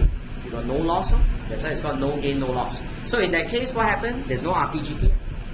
So this means you have no chargeable gain, you have no RPGT.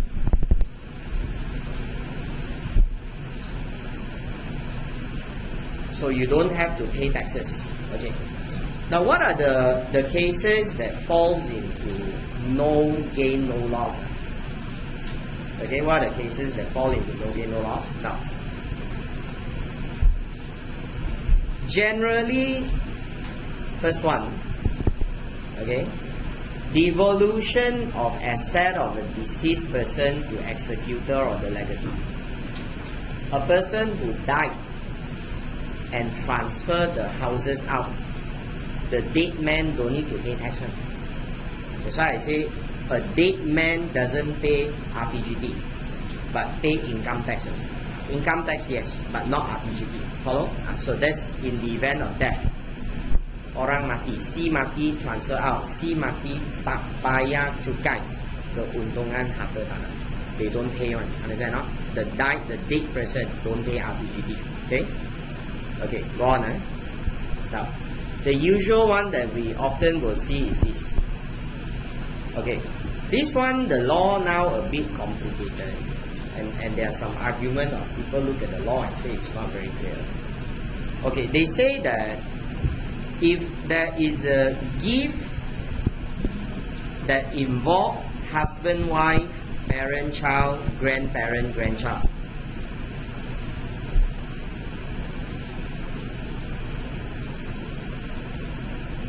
okay? Now, so I just look at this line alone. What does it mean? That means any transfer between husband, wife, parent, child, grandparent, grandchild, gift, you're not selling, no value one, become no gain, no loss. That's what they say.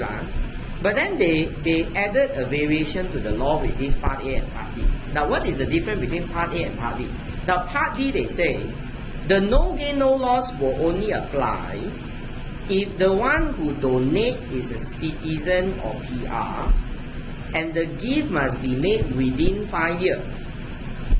Now why they want to make it so complicated? Why must be within 5 years? Now the reason is you look at the rate. What's your RPGT rate after 5 years? 0, correct? Not? 0. So your RPGT rate is 0. So imagine now, for example, let's say I want to transfer a house to my son. If I do the transfer within 5 years, I got to pay tax, you see. That's why they got no gain, no loss. So I can transfer to my son using no gain, no loss. So I don't need to pay tax again. But imagine if my house is already more than 5 years. Let's say my house I own 10 years. 10 years I sell also no tax, right? So no tax, somehow what? No gain, no loss you need. That's why the government also recognize that. That's why the government say, okay, if within 5 years, no gain, no loss. After 5 years, don't need lah. You just treat as disposed at market value, but tax is 0%. You know? But you see, the government always take things step at a time. Okay? Now they do like that. You don't be surprised.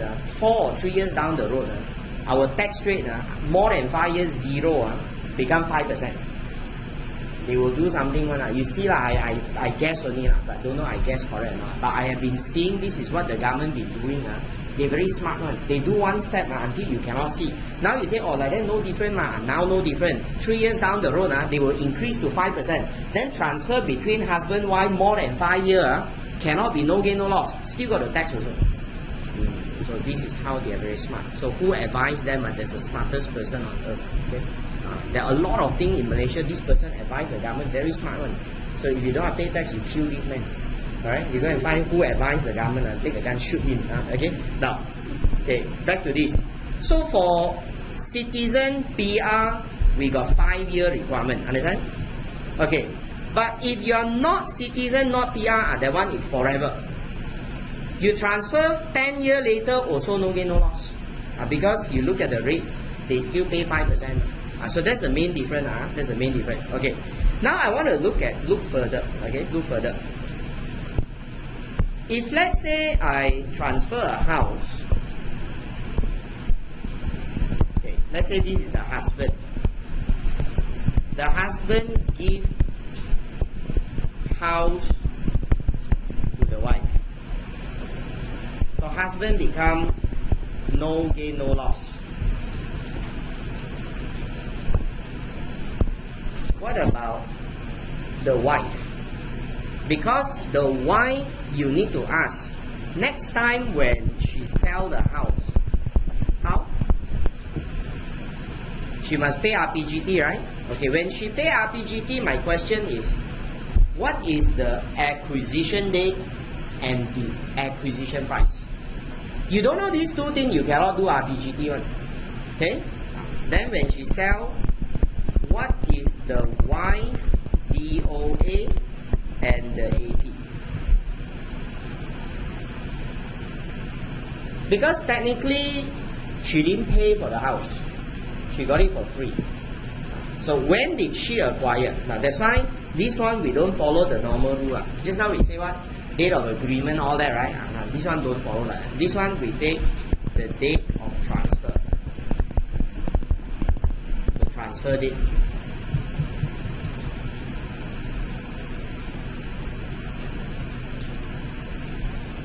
Now, instead of saying AP, right, the deemed concede paid by the wife. Now, I cannot say AP because AP got to minus CID. CID is herself one. So that's why that one not affected from the husband. That's why instead of saying it's AP, we say the deemed consideration, the concede that she paid. Is deemed at what? Is deemed at husband AP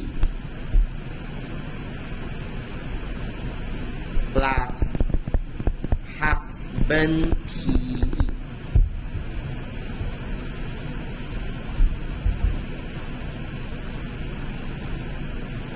Husband AP plus husband's PE. Okay, PE is what? Permitted expenses. And permitted expenses include, got two things, just now we said. Forgot here. The table when we start just now, I already tell you what's PE. Which two? Enhancement plus defend title. That's PE. Okay? Now, so whatever the husband paid, transfer to the wife. Understand? That's the logic. Whatever the husband pay, transfer to the wife. Okay? Now that's why just now I tell you, if husband wife buy a property joint name, you want to sell, then you don't want to pay tax, you want to use private residence, then you must take husband one transfer to the wife, or the wife transfer to the husband. Now that one no problem one. Because RPGT is no gain, no loss between this husband-wife. So if no gain, no loss, then when husband transfer to wife, no gain, no loss, the husband don't need to pay tax. Then the wife dispose. When the wife dispose, there will be a tax, but you can elect private resident. Then you save the tax. Then you can save the one time for the husband. Then next time the husband sell, then you again have another one time. Okay, this is what you can do. For those with joint name, you must think of that. Okay, now, so I'll show you an example that deal with this no gain, no loss later. Now we come back to the notes again. Okay, now besides the husband-wife one, okay, now go down.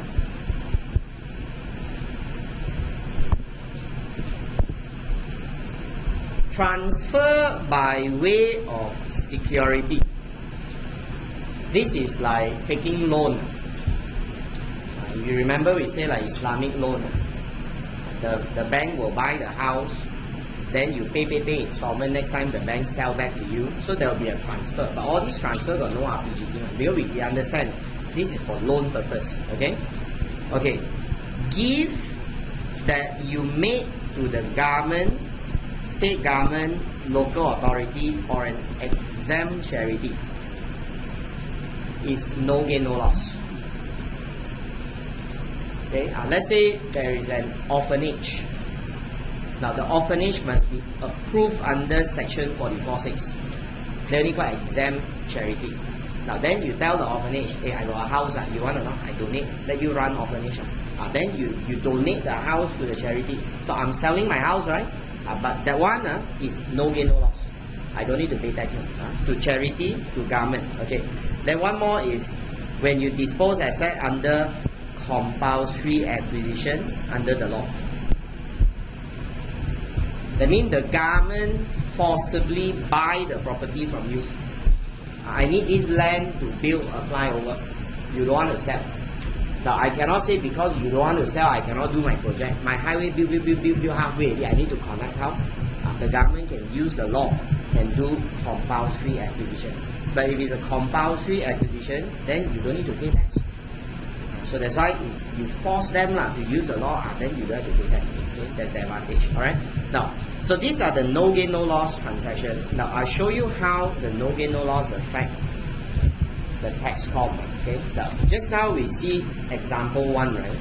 Now, can we go to example 2? Return to the back there for the question and see illustration 2.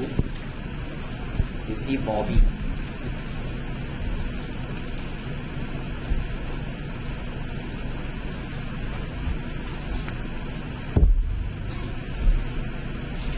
Okay.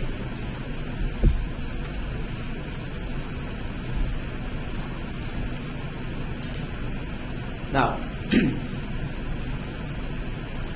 Bobby gifted a house to his daughter Sally on the 27th of April 2011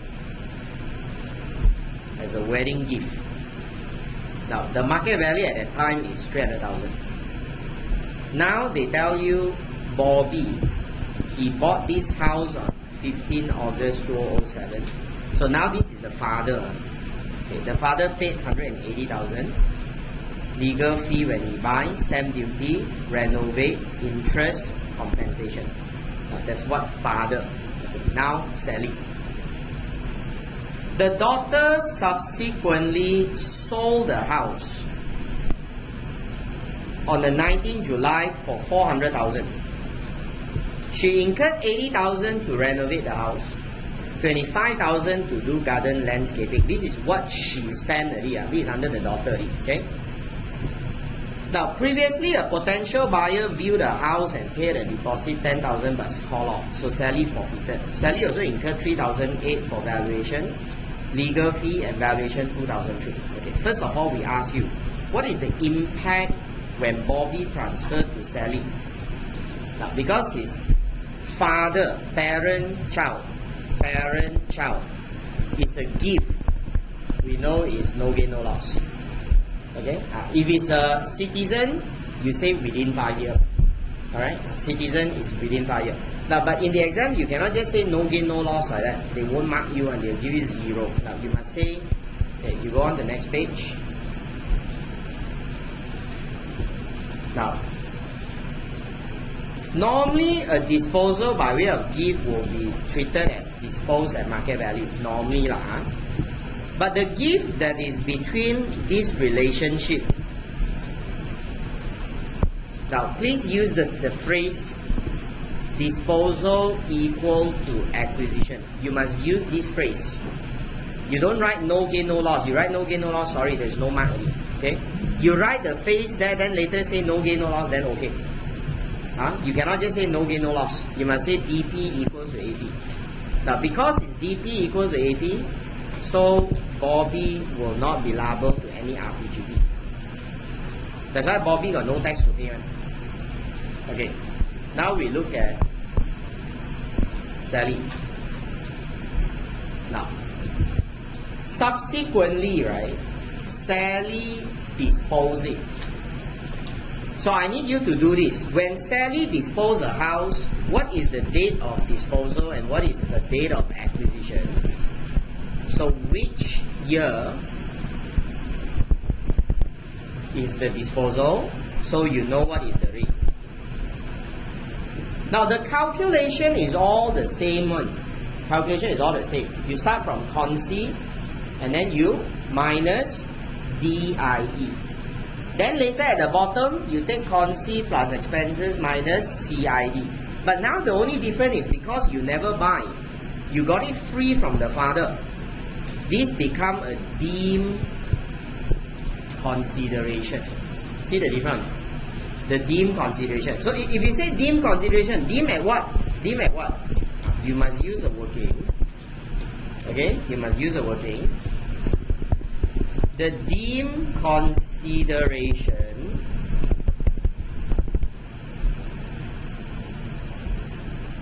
is actually the father's acquisition price. You know formula for AP, right? So you take acquisition price, but you take the father's one plus the father's permitted expenses. Now this figure you add up, that will be the amount. So if this amount is A, then this amount becomes A. So now it's only to polish your skill to put in the number. Okay. Now again, I give you a few minutes. You fill in the blanks. Now the date that Sally disposed is on the 19th July. The date she acquired is when the father transferred to her, which is 27th of April 11. So April 12, April 13. Now this is July, must add one more. So it's in the third year. Third year means within 3 years. Okay? In the third year. So within 3 years. So the rate is 30. Okay, the amount that she's selling is 400,000. Now what is the incidental cost of the disposal? Now she incurred 3,008 plus 2,003. So one is the legal fee, one is valuation fee. Legal, valuation. So the amount comes to 6,001.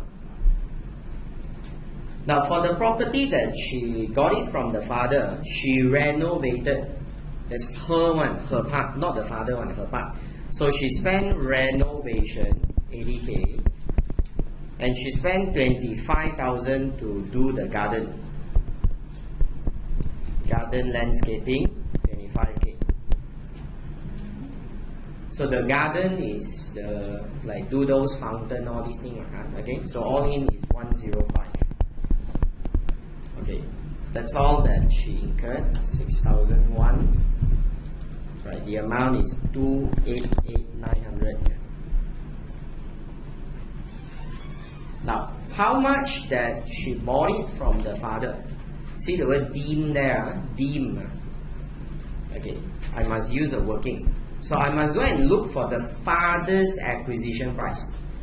Okay, acquisition price, the formula for AP is what? Consi plus expenses minus CID. The consi, the father paid 180,000. Now the father paid legal fee 3,008, duty 3,000. Now interest nil. Okay, so all in 6,008, 1,868.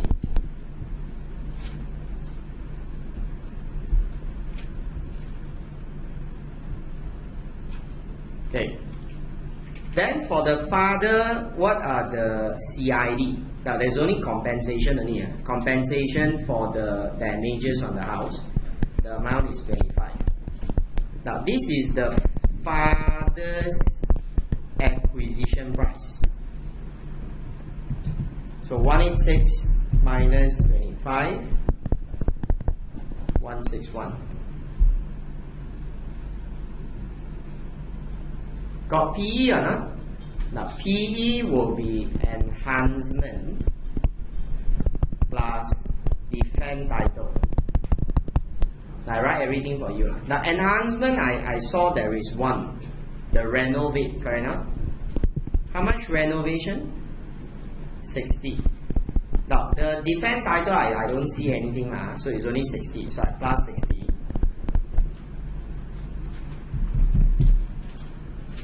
Yeah. Oh, sorry. See the wrong figure. Thank you.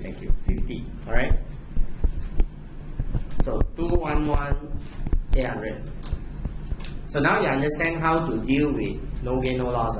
Okay. But not all cases like that one. It's case by case one. This is only for gift between husband, wife, parent, child, grandparent, grandchild. Okay. Now, so the 211,800 is the dim consi. See, Sally herself also received 10,000 deposit that she forfeited. Now there's also a recovery, so you minus out the 10,000, so the amount is 201,800. Okay, so 288,900, 201,800 is 87,100. Now, Schedule 4 is 10% of 87.1 or 10K, whichever higher. So 10K is higher. After the 10K, we left with 771. Just now the rate is 30. So your RPGT,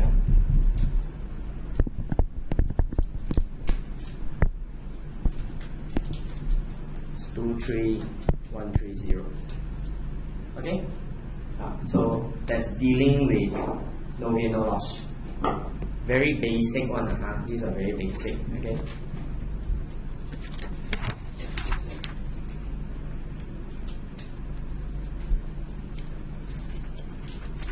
Okay.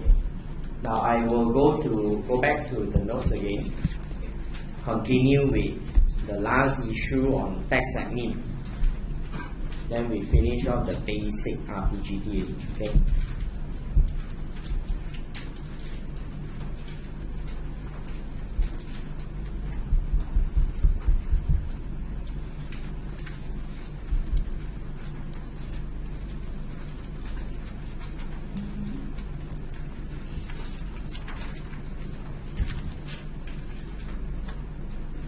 Yeah. Back to the notes just now. Okay, we finish off with no gain, no loss, right? Okay. After no gain, no loss, the next page, it's tax admin. Okay. Now, we need to file in a return to tell the government we dispose the house. Okay. Now, actually, not only the buyer must return, not only the seller must return, buyer also must return. That means the seller got to tell the government the buyer also tell the government. Both parties must tell. So that to the government, there's a check and balance. But this rule only applies if the disposal is under RPGT. Now, if some of you ever bought house before from the developer, the new houses, you didn't buy second-hand one. You say, hey, no, I buy house, I also never tell government about it. That's because developer is income tax. Their business is sell property, so they will not have RPGT one. They are doing income tax. That's why you don't need to follow income tax. But if you buy second-hand one, you will see the form is there. The lawyer will do for you. Okay, so you will see you have to fill in the form and you got to sign. Okay, so what we need to do is like this. Now I draw a diagram to show you the procedure. Okay, disposer and acquirer.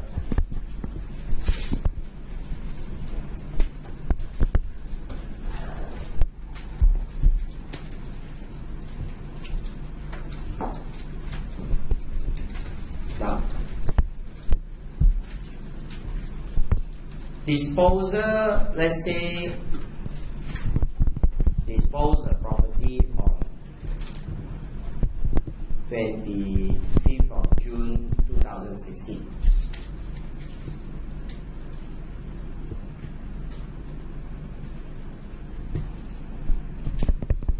Okay. The Inland Revenue deals with RPGT. Alright, now, if this is under RPGT scope, again, must be under RPGT. If it's income tax, don't need to follow. Income tax, don't need to follow. Now, the seller also need to file a return. The buyer also need to file a return. Okay. The return is using a prescribed form. Using a prescribed form. Again, for reference, the prescribed form is your CKD3.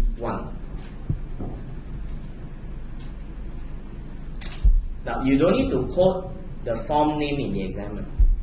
Okay, the form in RPGT all start with CKHT because it's Cukai Keuntungan Harta Tanah, whereas the form in income tax all start with CP because it's called Cukai Pendapatan. So that's the reason why the code is like that. Okay, now in the exam we just say prescribed form.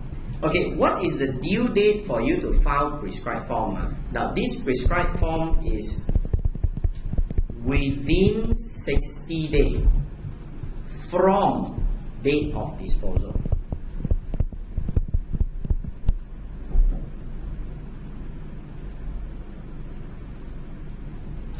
Okay, from the date of disposal. Now I stress on the word from because later you see why. Okay. Okay. So the seller also need to file a form, return a form. CKHT2. Also within 60 days from date of acquisition. Now you don't use the word disposal because you're not selling, you're buying. But actually they are the same date. Okay? You must say it's from the date of acquisition, which is 25th of June 2016. Okay, so what date is that? Now, June got 30 days. So 25th to 26 is 1 day. So 26, 27, 28, 29, 30. So they're 5 days already, right now? 5 days, okay? July got 31 days. So add up is 36. So you need another 24. That means by 24th of August.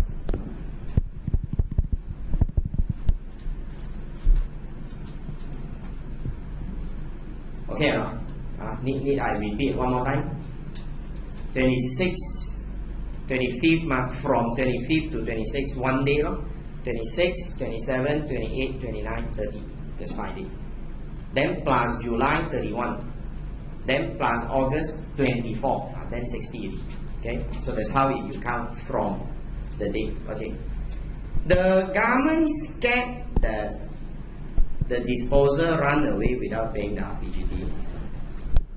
So we asked the acquirer to give a retention money. Okay, we asked the acquirer to give a retention money. Okay, this retention money you have to give within 60 days after date of acquisition.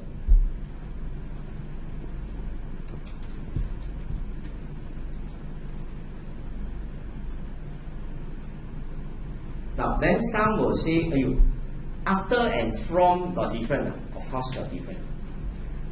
Just like before and by got different. You simply one, you say no different. That's where the problem, I think the government people also simply, that's why they cannot see the difference between from and after. So the law becomes so funny. So if you say 60 days after, that means you cannot count the 25th, That one not counted as 1 day. So after then you must take the following day. That means it will be 1 day later. So the retention money must reach the government by 25th of August.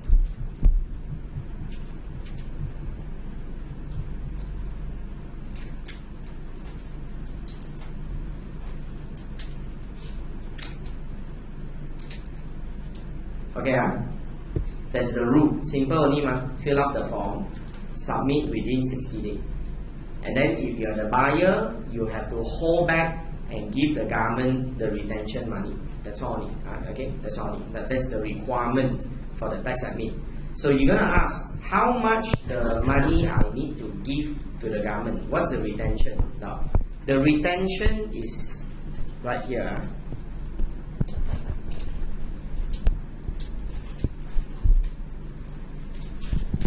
Lower of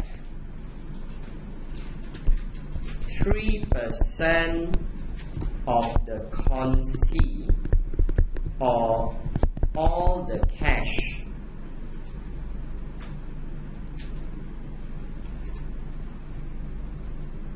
okay, 3% of the consi or all the cash.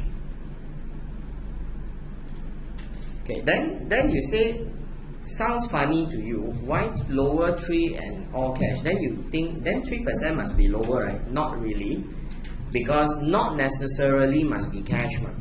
You can dispose for some other consideration. Okay, now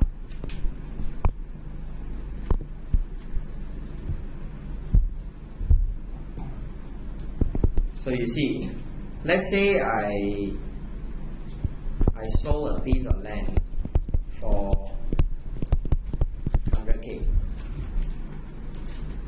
Now, the first case is fully in cash. Second case is 50,000 cash and 50,000 share.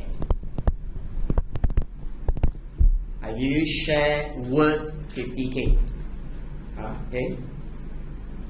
Now, the third one is 98,000 cash and 2,000 worth of share.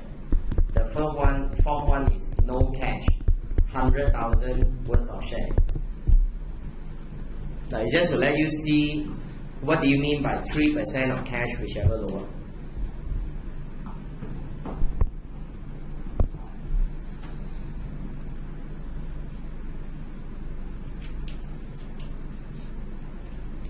Okay, so I take 3% of the consi. Consi is 100 one.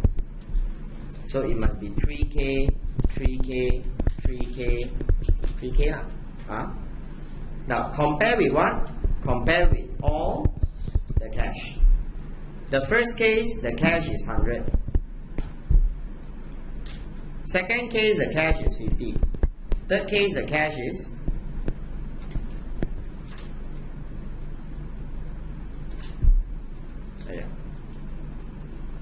the balik. Sorry. 2,000 cash. 98,000 share. Sorry. If not, then no different. Swap. 2,000 cash. 98,000 share. Okay, 2,000 cash. Now the last one got no cash, so kosong.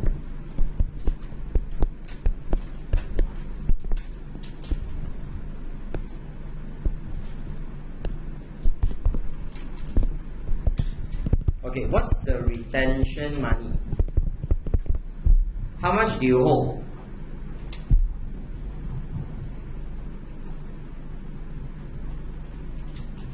First case, 3K. Okay? So the buyer must take the 3,000, give it to the government. Second case, 3K also.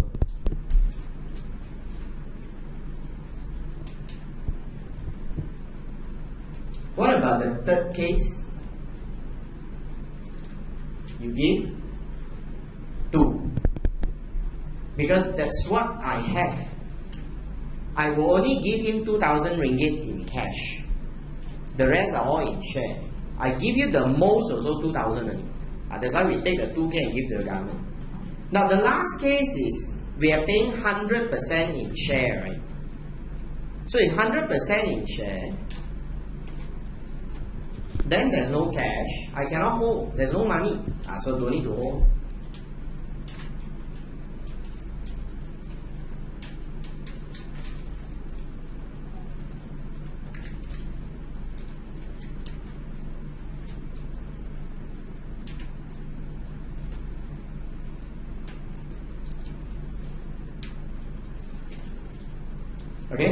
Okay. So that will be the cases that you need to hold back the money and give to the government. That's the formula. Now this retention money you don't need to follow. Okay? Now you don't need if the disposer filed CKHT number 3. I go up. Now, normally you file CKHT number 1. CKHT number 3 is when you have a case you got no tax to pay. Then you have CKHT number 3. Now, I already got no tax to pay. You hold my money for what? That's why, to be practical, that's why if I file CKHT 3, you pay me full amount. You don't need to hold my money because I won't have a tax to pay. Okay?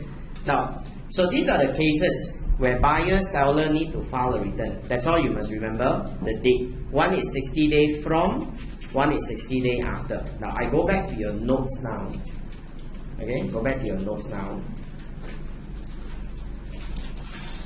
Now, a few more issues that I will highlight to you.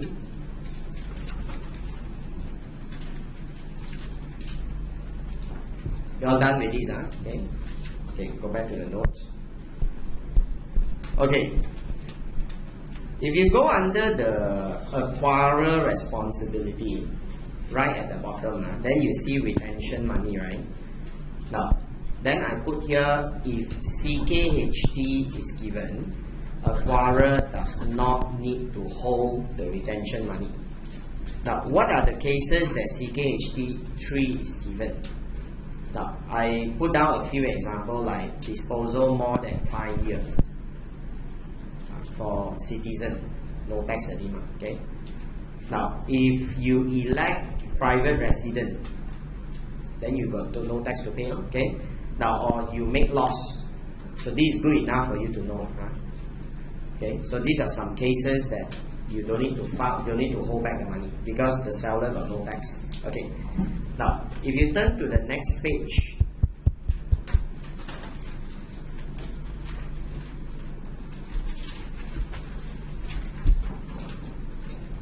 So what will happen when a person fails to submit a return form? Okay. Now to make it scary, the government now go all out to penalize the taxpayer whenever they fail to submit a return. Okay. Now, if you follow the law, if a person fails to submit a return, if you are convicted, that means we charge you in the court. If you are convicted, you can have a fine of maximum 5,000, jail of maximum 12 months, or both.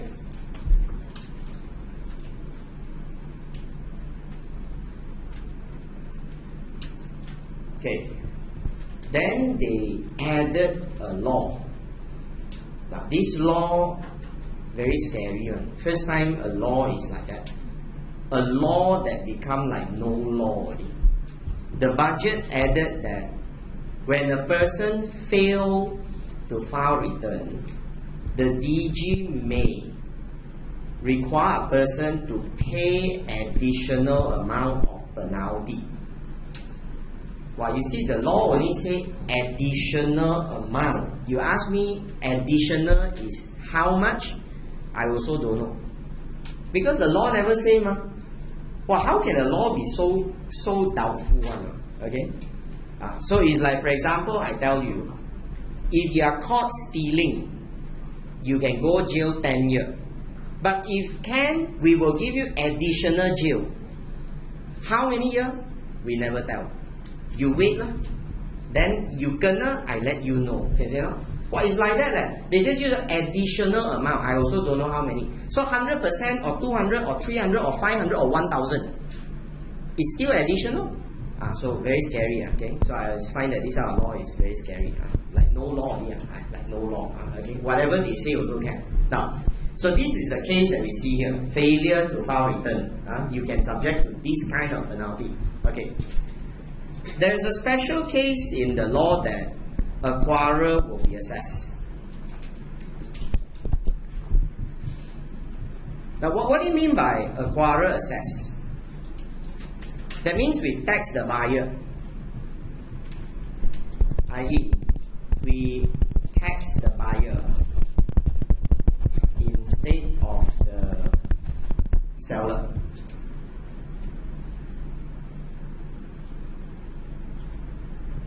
Now, again, go back to logic.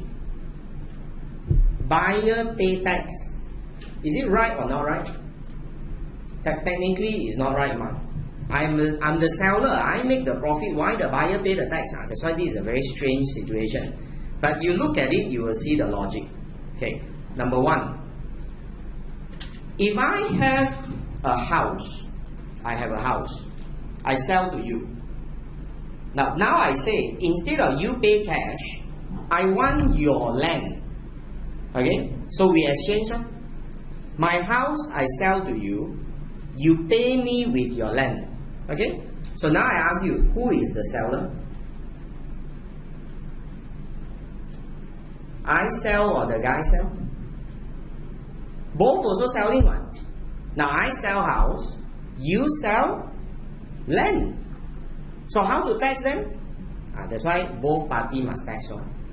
That's why I also gonna tax, you also gonna tax. Now that's why the first case is they say, if the consideration is another asset, then we tax the buyer.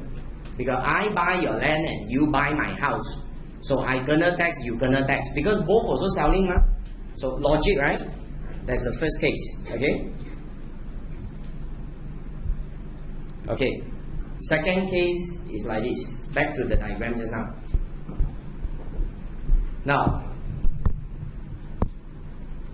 buyer have to file a form. Seller also have to file a form. When seller file a form, you got tax to pay or not? You got no tax. You buy, where got tax? You buy only, correct now? But seller, when they file the form, they gotta pay tax, correct now? So if the seller thinks that, ayo, I don't want to pay the tax, I purposely don't file the form. You don't cut, okay? I don't want to file the form. Do you see logic? The logic is what? He don't want to pay tax, right? So he don't want to file.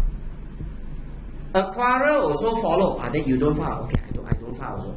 Now then I ask you, the buyer don't file, got what logic? Got what logic? You don't file. You file got tax or not? You file also no tax. Then you don't file. What is your logic? You also cannot understand the logic, right? The government also cannot understand the logic. So the government say, if like that, okay lor. The buyer, Chinese say 该死. Okay, 活该, alright? 巴丹木个. Because you shouldn't. We also don't understand why you want to do like that. So that's why we punish the buyer. So this is the reason why when there is a failure by both buyer and seller to file the return, we tax the buyer. Not only tax the buyer, this one must add 10%. For this case, whatever tax we increase 10%. The government really punish you. It's already no logic. So now someone you don't file. We tax you plus we ask you to pay another 10%. So that's the punishment. Okay, you can see the note here. We will include in the assessment an amount 10% of the tax. Okay, the last one is this. When you have a disposal at market value. Now just now I say I give Ah Chong a house. Ah Chong a house. I give him. Now in the eyes of the law, when I give Ah Chong a house, to me is a disposal, right? And I will be disposed at what price? Give what value? Market value. Well, then again, you look back, it's very unfair, right? Very unfair to me. I give him a house for free. I already get nothing. Then somehow the government come to me and say, hey, hello, Chinan, you dispose at market value. This is your tax. Please pay the tax. You think from my position fair or not? I give him a house for free. Somehow I got to pay tax. That's why now they say, if you use market value, like give, we will tax the buyer. So I will give the house to Ah Chong. Ah Chong take the house. Then Ah Chong will be assessed tax. Then I tell Ah Chong, hey, the house you take for free, the tax you pay lah. So you go and pay. So now you see why we have a situation that we ask the buyer to pay tax or not. So these are the cases. Okay, so 3 of them. Now these are all the tax admin you need to know. Okay, so all the basic things done already. Now we see one more example here. Last one, illustration 3. Now this illustration will have a few issues on the special case that we say just now. The losses are the recovery more than your cost. Okay. Story is like this. Now they want you to work out RPGT for Sulin Realty. Okay. This is a company. You know this? Now, you look at a company, what will be the difference that you need to take note when you do the tax form? No? Schedule 4, yes. Company don't have Schedule 4. Then number 2, tax rate. Tax rate might be different.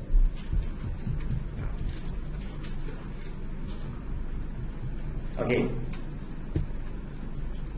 The first note I'm telling you is, Sulin Realty had an unabsorbed loss relief, 4,000. This one old figure. Okay, still with them. Okay, now number 1, the house is a property that they're selling for 250 on 4th July 2013. They bought it for 43,000 on 9th of March 2008. The legal fee 2005 incurred for the purchase. In 2009, there is an extension to the house, 15,005. On 5th April 2011, the company received 80,000 as a compensation. Okay, that's the first case. Shop house. This shop sold for 340 on 14 August 2013. Now, when you see disposal take place in the same year, you better watch out. Maybe they have losses that they want you to adjust on. If not, then why I want to give same year? The only reason to give you same year is because I want to see you understand how to deal with losses or not. Now you watch out lah. I don't know God or not. You do the question, then you see. Okay, this house you sell for 340. You buy for 480. You advertise to look for a buyer. These are the quick rent assessment. Land.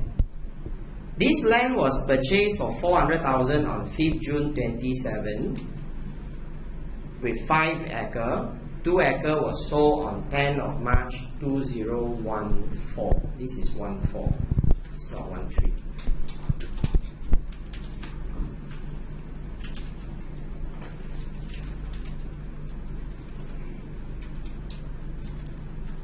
Okay. Now, the second property sold for 250 on 10th of March 14.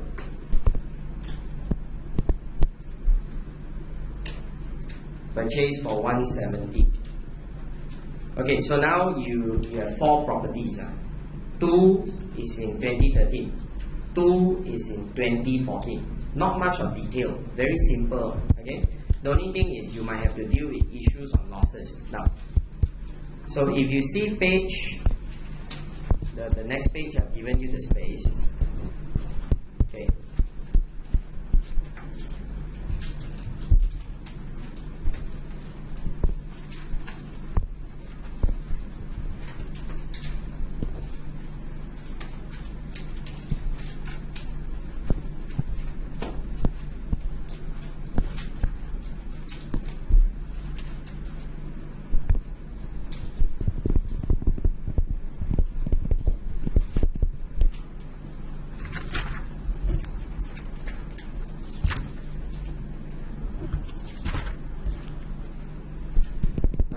House, the shop house, the land number 2.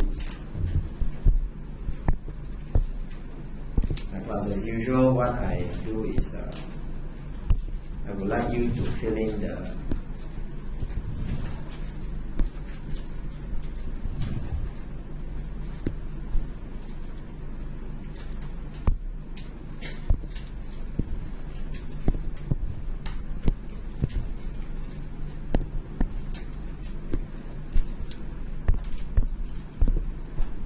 DOA,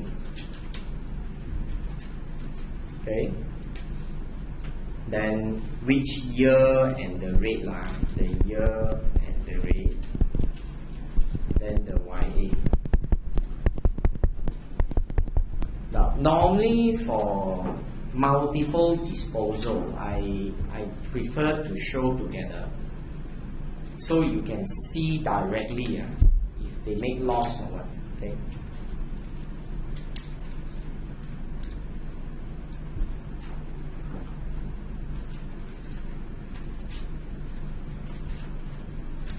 Now you're gonna start with disposal price. If you have, then you take the figure. If you don't have, then you just leave it blank. So follow back the formula: consi minus die, and then what is your acquisition, and then you work all the way until the bottom. Now you fill in the blank. Now you try first.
check your answers. The house sold on the 4th July 13, bought on the 9th of March 08. Now, so March 08 to March 9, 10, 11, 12, 13. But this July already, must add one more. So it's 6 finger, that means it's 6 years. This is 6 years or more. Alright? 6 years. 6 years, the rate is 5%. So company minimum of about 5. Okay? This is why 13. Now for the shop, sold on the 14th of August 13, bought on 7th of August 08. So you have the same thing. Also 6 years at 5%. Why 13? Now this land you sell on 10th of March 13, and then you buy on 5th of June 07. So June 8, 9, 10, 11, 12. Okay? Then 13. So also 6 years. 5%. 14. I forgot to change it. 14. Okay? More than 6 years. 6 years or more. Also 5%. Right? 14. Okay, then the last one is 10th of March 14 and 5th of June 09. So June 10, 11, 12, 13, 14. 40. Okay? So this is in the 5th year. 15%, right? 15, okay. So my disposal price is my consideration. Okay, so the consideration, the house is selling for 250, 340, 100, and this one is 250. Now then, at this level you minus your DIE. Not many things okay, so I just write here DIE. The first house got any DIE here? Now the first house they say 2005 legal fee, 15,500 is extension. That's the E. If you don't mind, I just write E here. E 15,500. Exam must write properly. Okay? You write E, then they give you 10 mark, become 1 mark. They also cut the mark. Okay? So you write properly. Okay? Now, shop house. Okay, the shop house got DIE. Got. You have I. You advertise for buyer. That's what incidental cost. Okay, there's the I there. 200. You're advertising for buyer. That means to sell the house, you advertise for a buyer. There's the incidental. Okay, what about the land? Now the land, I don't see anything. So that's it. Now if that's the case, my disposal price is 250, 15,500, 234, 500, 339, 800, 100, 250.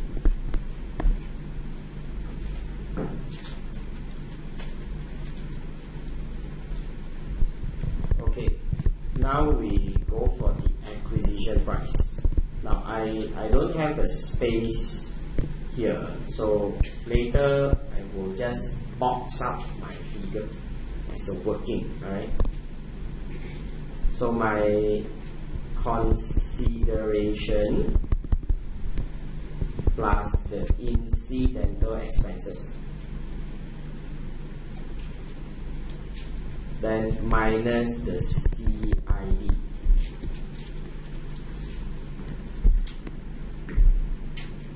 Okay, so the first column, consideration, you buy a house for 43.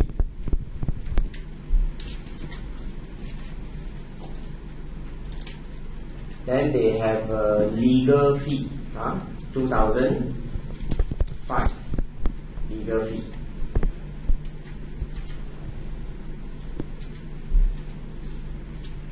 So the amount is 4,500. Okay, when you minus off your CID, you have a D, a compensation. Compensation is 80,000. Now, so as I said, I don't have column. So what I do is I box this up.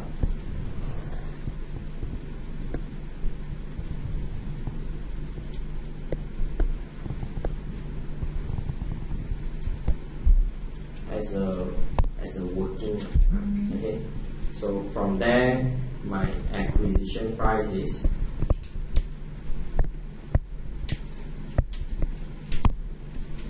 kosong. Betul? 45 minus 80. That's why you don't need to remember. You still will know one, because when you do the figure, you see something wrong. So that's kosong. Okay. Now, for the second column, right? Okay. Now the one I pay 400, 800. Okay, the quick rent, that one is not incidental cost. That one is the income tax expenses. So 400, 800. Now I don't have any recovery. Okay, for the land, it's a 2-acre land. You selling 2 out of the 5 acre, so you cannot take 400. Sorry, you cannot take 400,000. You must take what? 160. So 160. 160. Right. Then the last one will be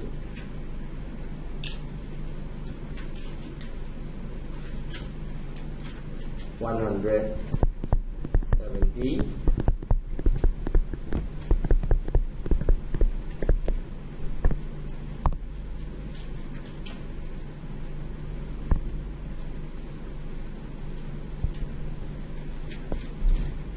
Okay, so let us settle the gain first. Chargeable gain is 2, 3, 4, 500.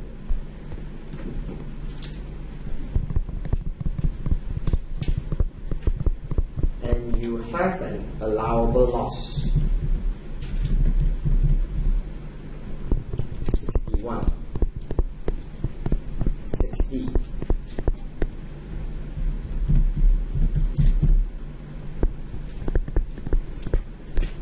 80.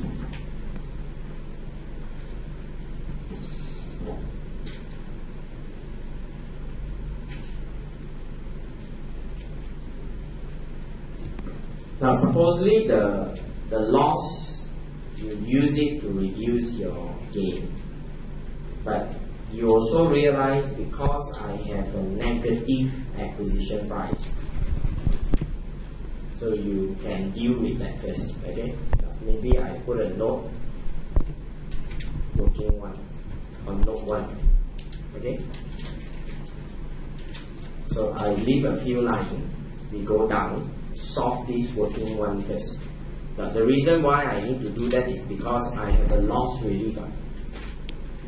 You must adjust the loss relief first, because the loss relief is the old loss. 5-4, the old one must go out first.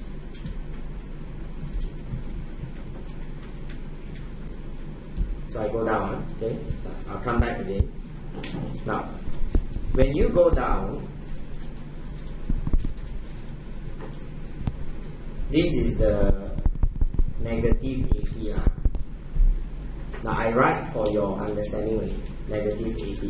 Okay, this negative AP, if you follow the DOD and DOA, okay, the DOD is the date you receive, which is 5th of April 11.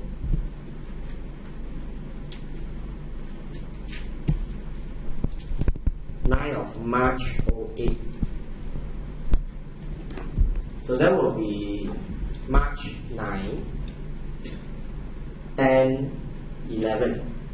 But 11 is until March. This is April. So you add one more finger. So you got 4 fingers. 4 fingers is the 4th year. That's the 4th year. And 4th year we take 20%. Now you already know the gain. You already know the gain. The gain is the excess. So I go back to the figure. There's a 455 minus 80. Minus 80. So it's 34,005. Again, class, this is a company, no schedule 4. So if you take 34,500 times 20%, RPGT will be 6,009.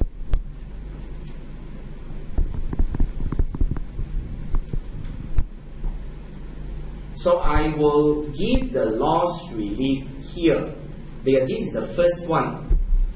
This one happened in 2011. So you must give this loss to this one, 5-4. The first one is this one. So my loss relief is 4,000. Finish it. If your loss relief more than that, then you carry forward. So the net RPGT is 2009.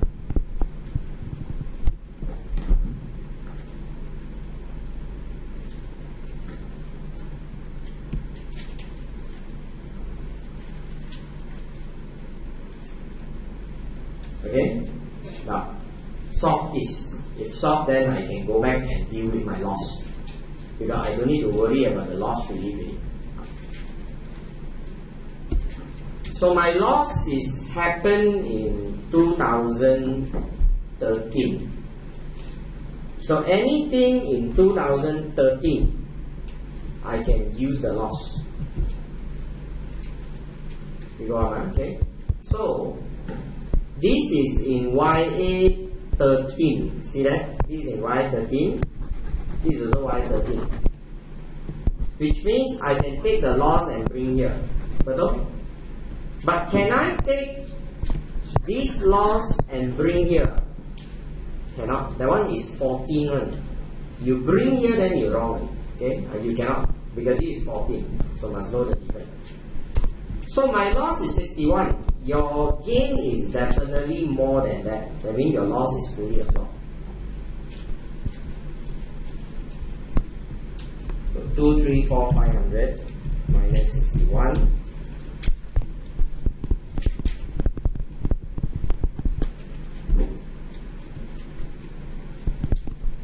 Then we take 5%.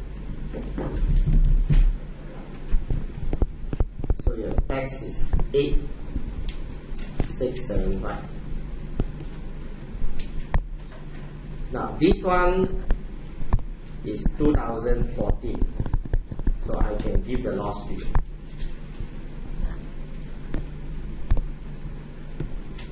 So balance 20. And then how much is the rate? 15. So your RPGT is 3,000.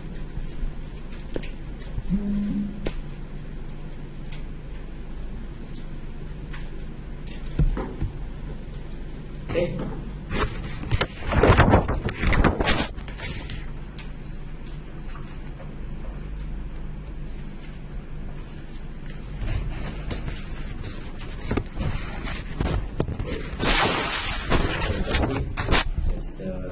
Basic RPGT. Okay, we finish off this. Let me save the video.